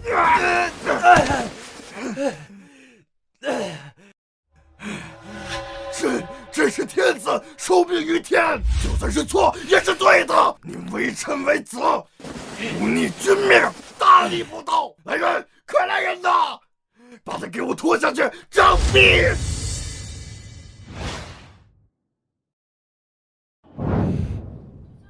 这江山都要易主了，还有谁能听你的？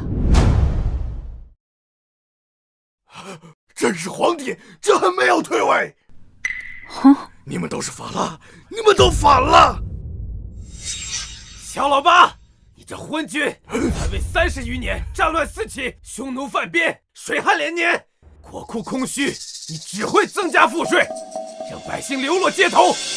百姓苦一苦怎么了啊？他们都是我大药的百姓，我大药如果亡了，他们都会死。朕也是从大局考虑，朕也是为了天下黎民。我呸！一餐可抵一户百姓300年收入，还说是为了百姓，就是个趴在百姓身上吸血的蛀虫！将军，请把这个不忠不义的昏君斩了，还天下一个公道。杀了他，然后呢？本宫是太子，然后自然是本宫即位，还天下一个太平。放心。祝家军护驾有功，朕会论功行赏。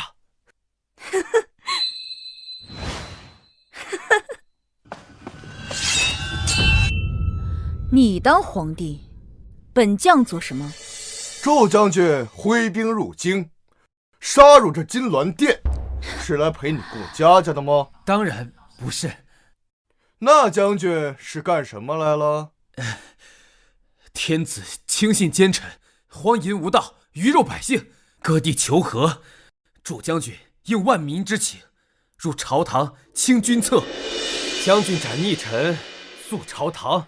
陛下羞愧退位，太子即位，封将军为镇北王，共理天下，至此海晏和亲。将军觉得如何？这江山不是你我分赃的筹码，要么我来做，要么我来回。太子这话着实有趣。难道太子是故意拖延时间，等到藩王军到？况且，就算太子立即上位，那江山至少还是我们萧家的，朕还能作为太上皇安享天年。将军，他脑子是不是有病？被人卖了还乐呵？哼！哎，你家这萧老八是不是脑袋有问题啊？啊！老头被我气傻了。笑吧，等会有你们哭的。既然将军已经同意，那咱们……且慢！既然这皇帝昏聩暴虐，该如何处置呢？这蠢妇还以为太子真的会处置朕吗？父皇毕竟在位30余年，没有功劳也有苦劳。但是陛下身居95，代天牧民，却上不尊天法祖，下不以御万民，却为在其位不谋其政，理应推出午门外，让这天下百姓都看看，凌迟处死。逆子，你说什么？本宫说的不对吗？主将军都杀到眼前了，难道陛下忍心看着天下烽烟再起吗？请陛下为天下苍生赴死！好一个为了天下苍生！你，陛下放心，你死之后，这一切都结束了。不过你获罪于民，这皇陵你是进不去了。不过你放心，儿臣会为你收敛骸骨，好生安葬。哼！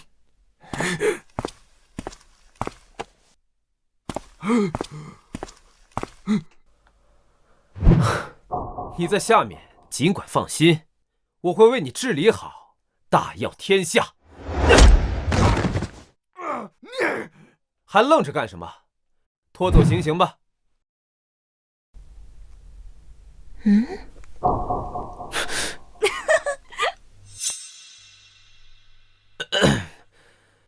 将军可还满意？你杀了他之后，可就不能杀我了。这话怎么听得这么耳熟啊？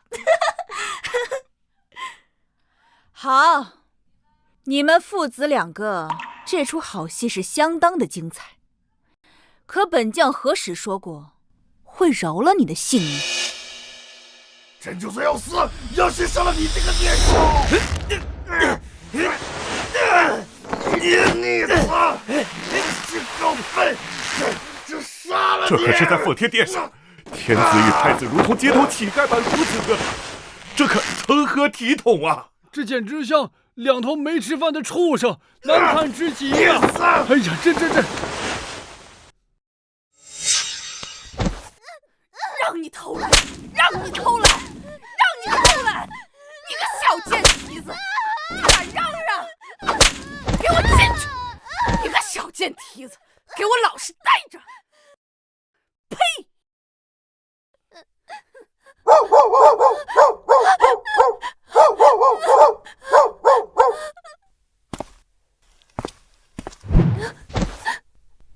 哎呦，这干嘛呢？走。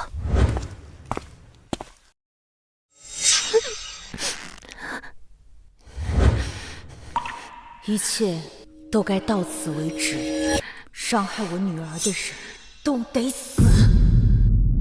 我杀死你！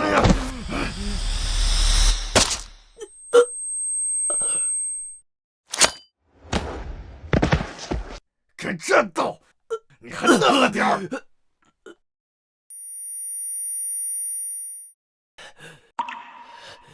都怪你这个小贱人！本宫拉你一起死！找死！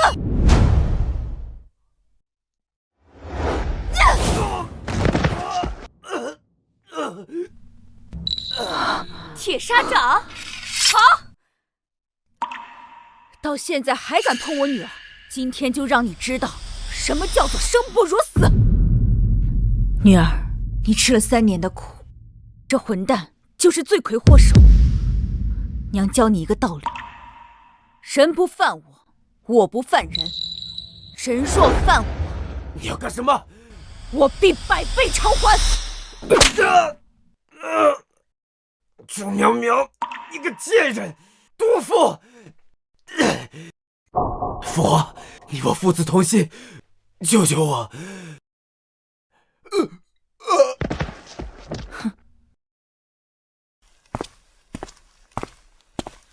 哎！快看看这高高在上的皇帝，现在像不像条死狗啊？先收拾这个小的，那个老东西，回头再找他算账。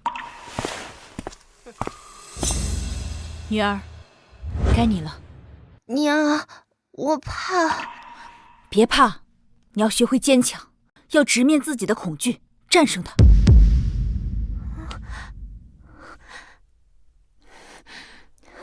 启源，我错了，我认罪当马奴。不，我可以给你当狗，好不好？你不配！我到底做错了什么？为什么要这么对我？我要把你的心挖出来，看看里面到底是不是孩子。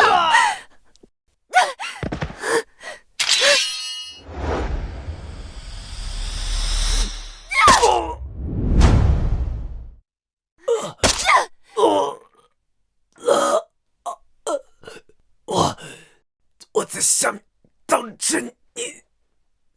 那我就再杀你一次！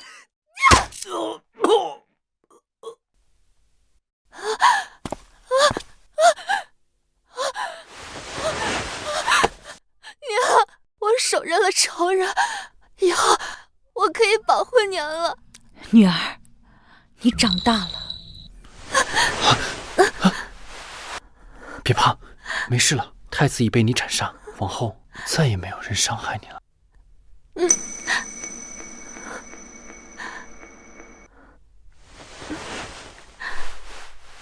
将军，这次您可以放心了，小姐日后有人照顾了。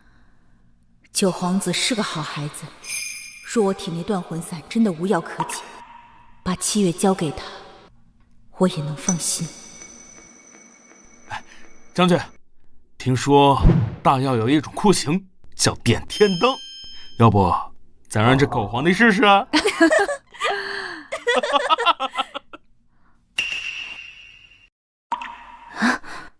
糟糕，这老狐狸刚才是在装晕，竟然让他趁乱逃跑了。将军，我父皇心思歹毒，现在还勾结了藩王，如果让他跑了，恐生事端呢。末将这就将他抓来。慢着，已经晚了。你们这群狗东西！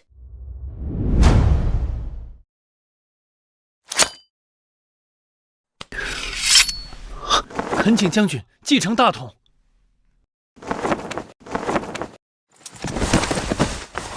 恳请将军继承大统。天子以权势2字为道，便可斩天下9分侠义之气。征他时，都说是为苍生，为社稷，到手后却发现，不过是食天下人之肉，以为一人之私。3年前，我挂帅出征，皇帝、太子、朝堂诸公，还有我的家人们，都出城10里相送。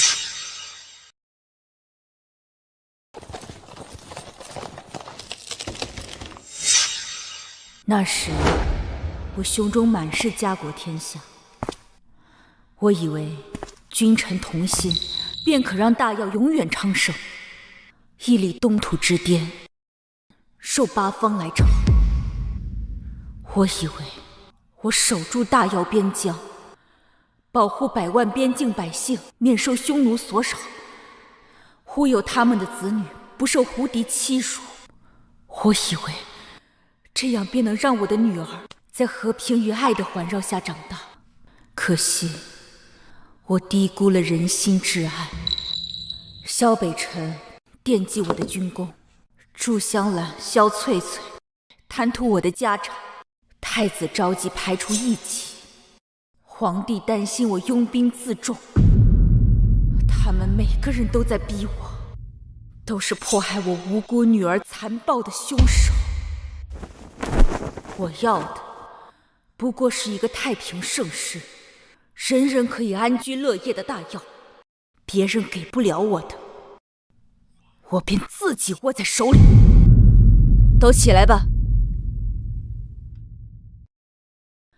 若你们愿归顺于我，往日的旧账一笔勾销，原职留用，俸禄加3成，我给你们的定会比萧家只多不少。若不愿归顺，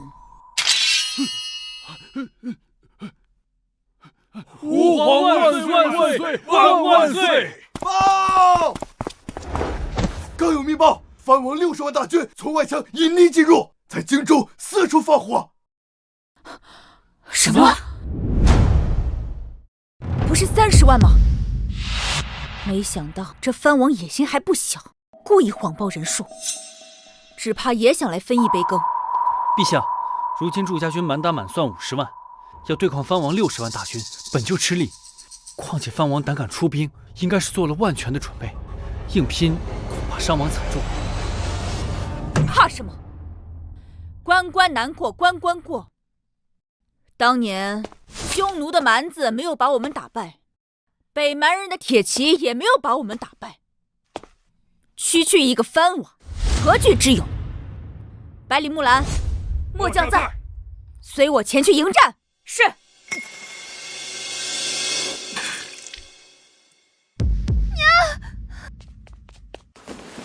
娘，你怎么了？陛下，你还未喝解药，方才动了肝火，毒素又反涌了。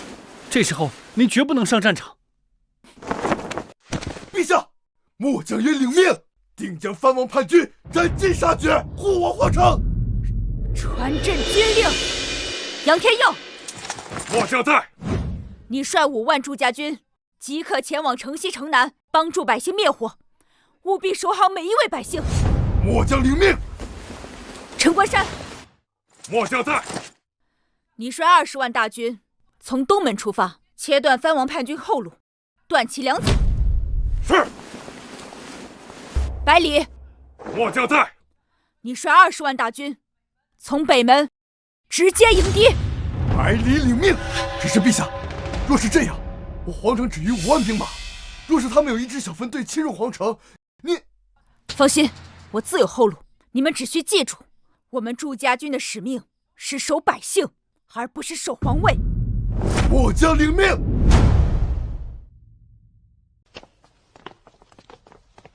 娘，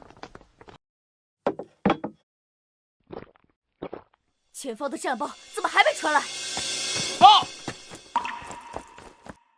藩王大军分3股趁虚而入，左城门已沦陷。什么？陛下，皇城内如今无兵把守，您不如先行撤离，待大军回笼，再卷土重来。娘，慌什么？10年前，我率领3万部队抵抗10万大军，军队伤亡不过100。我打下的大要江山，岂是几个手下败将就能撼动的？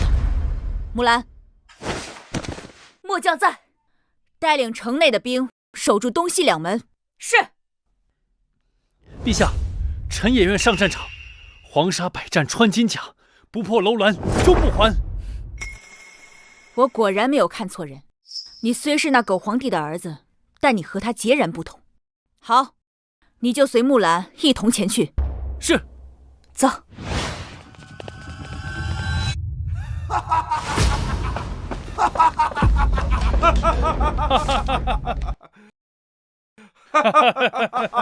你没机会了，朱淼淼，朕来取你的项上人头了！哼，你个逆贼，根本不知道朕的臣子有多忠心，还想招降他们，没想到吧？是真的爱情打开的大门。你们弃主求荣，娘，你就不应该心慈手软，还许他们恩惠。我呸！你个逆贼！我等忠心耿耿，就你那点贿赂，还是去拿着贿赂地狱小鬼吧。这就是我们读书人的本分。这点小恩小惠，在我们看来不过是乱敌的筹码罢了。朱苗苗，几万朱家军被朕耍得团团转，只有几万兵力被牵制住了。藩王大军马上就到了，你如果现在自尽的话，朕能赏你们一个全尸。哼！你引狼入室，藩王手握兵权，你以为他会甘心做你手中的刀？引狼入室也比落在你这逆贼手中强。成大事者不拘小节，只要能夺回皇位，朕可以付出一切代价。况且藩王是朕的亲弟弟，跟朕是一条心的。可笑！有什么可笑的？我笑你蠢笨如猪，最是无情帝王家，你连自己亲生儿子的性命都可以不管，你又凭什么觉得藩王会顾念和你的兄弟之情？住口！你现在身上没有一兵一卒，只要将你扒皮抽筋，吊在城门口上暴晒3日，让这天下人都看看你这逆贼的下场。真是愚不可及，到现在了，还在做你的春秋大梦。什么意思？你以为朕会不知道你们的这些把戏？朕是故意将你引进来的，为的就是将你们一网打尽，还我大药一个朗朗乾坤。什么？哼！死到临头还敢嘴硬，给朕杀！区区几个杂碎，也敢说是精锐？哎呦！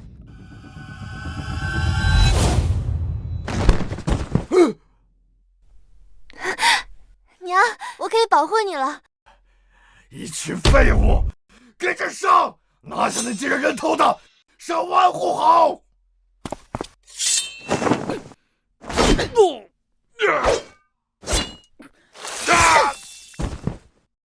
哼，不堪一击。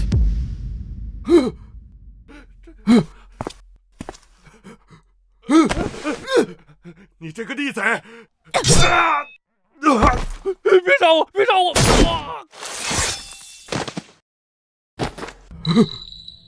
我特意放你进来，就是想让你知道，你和我之间的差距有多少。就算给你10次机会也没用。将军，不，陛下，是我眼盲心瞎，听信谗言，才敢动您的歪主意。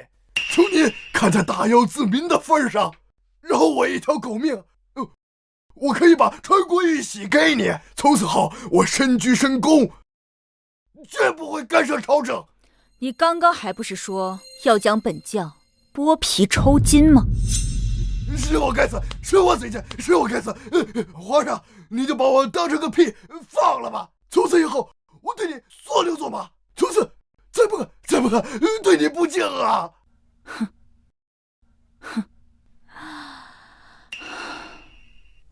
娘，你怎么了？我只是为了我们祝家3代感到悲哀。我们祝家的人打了一辈子的仗，守了一辈子的国门，结果却是为了一个恬不知耻、贪生怕死的昏君。我是昏君，我恬不知耻，求你放了我！下面就杀了你！娘亲小心！娘亲小心！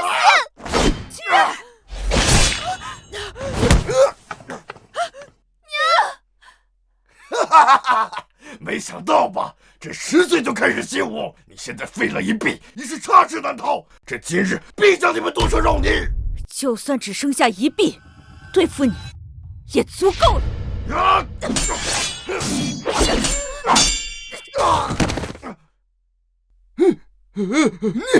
藩王大军马上就到，你们都得死！属下救驾来迟。藩王来了！藩王来了！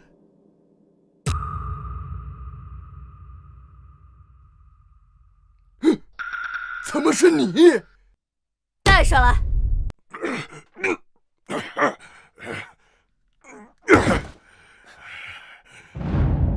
你以为我看不出你们谎报人数是为了调虎离山？你们用的这个兵法是朕当年研究出来的。你这狗贼，皇上早就知道你谎报藩王大军的人数，出征前故意这么说。其实我们大军一直未离开，现在正由百里统领与藩王部队缠斗，50万祝家军对战30万，弹指可灭。天亡我也！天亡我也呀！从你囚禁算计我女儿开始，就应该想到会有今天的结果。陛下，我知错了，我真的知道错了，我马上滚得远远的，远离京城，只求饶我一条贱命吧。你觉得朕会信吗？是他逼我的。呸！你这个贪生怕死的无胆鼠辈，大丈夫敢做敢当，要杀要剐，悉听尊便。好，那我就留你们一个全尸。不要！饶命！你把他杀了，就不能再杀我了吧？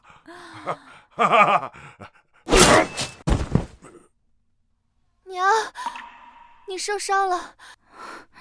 喂，小伤罢了。今日一战，斩逆贼，斩藩王，护百姓。此功非朕一人之功，而是所有祝家军之功，天下百姓之功。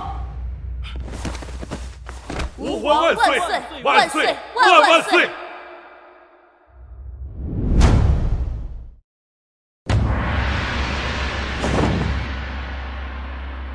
这就是站在权力之巅，俯视众生的感觉吗？受万民朝拜，掌生杀予夺，一念之间，便可决定他人的命运。司礼监准备好了吗？开始新帝登基仪式。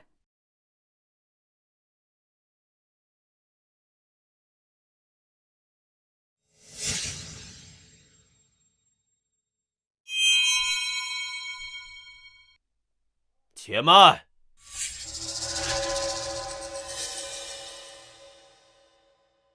继承大统，需遵从法统和祖宗礼法。祝将军保家卫国，功在千秋，可毕竟得位不正。老臣恳求将军三思，将皇位让于九皇子。太祖即位时，怎无人讲礼法？若没有将军，这京城早就被那藩王踏平，改弦更张。到那时，你也要同那藩王讲法统吗？将军出身草莽，若强行登基，恐怕引天下人不满，届时四方藩镇借机生事，挑起战端，实非万民之福啊！是啊，对呀，说的有道理啊，是啊，是啊。我身份低微，母亲只是先皇的洗脚婢，没有资格继承这皇位。不管怎么说，殿下身体里流的都是先帝的血，于理于法，这里没有人能比你更有资格继位。这个位置九五至尊，生杀予夺，天下人趋之若鹜，我也不例外。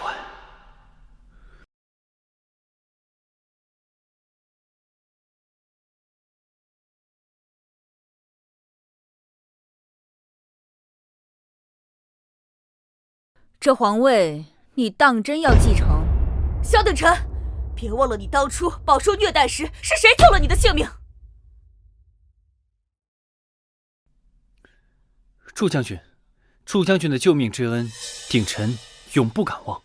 但杨太师所言有理，祖宗礼法断不可破，否则我朝再无立场，以礼治国。受命于天，气寿永昌。今日朕便即位为帝。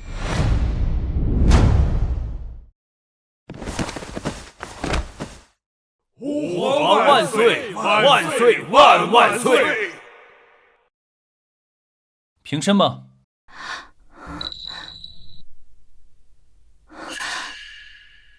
既然你已即位称帝，那敢问陛下如何处置我这个反贼？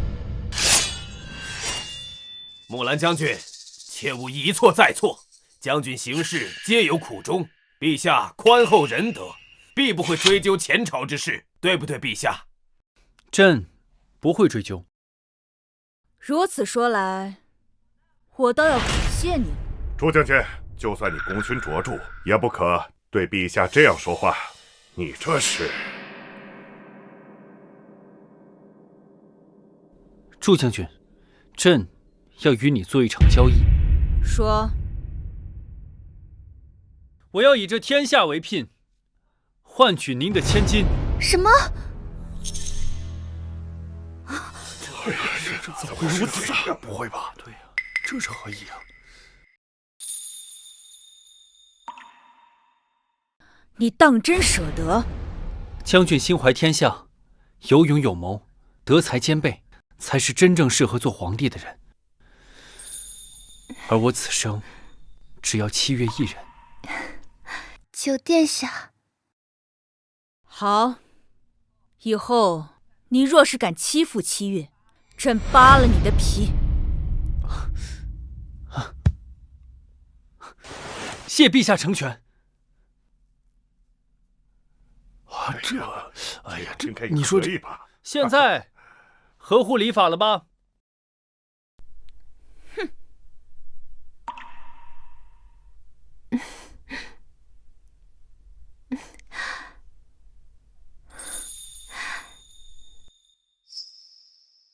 从今日起，大药旧弊尽数革除，苛政不复存在。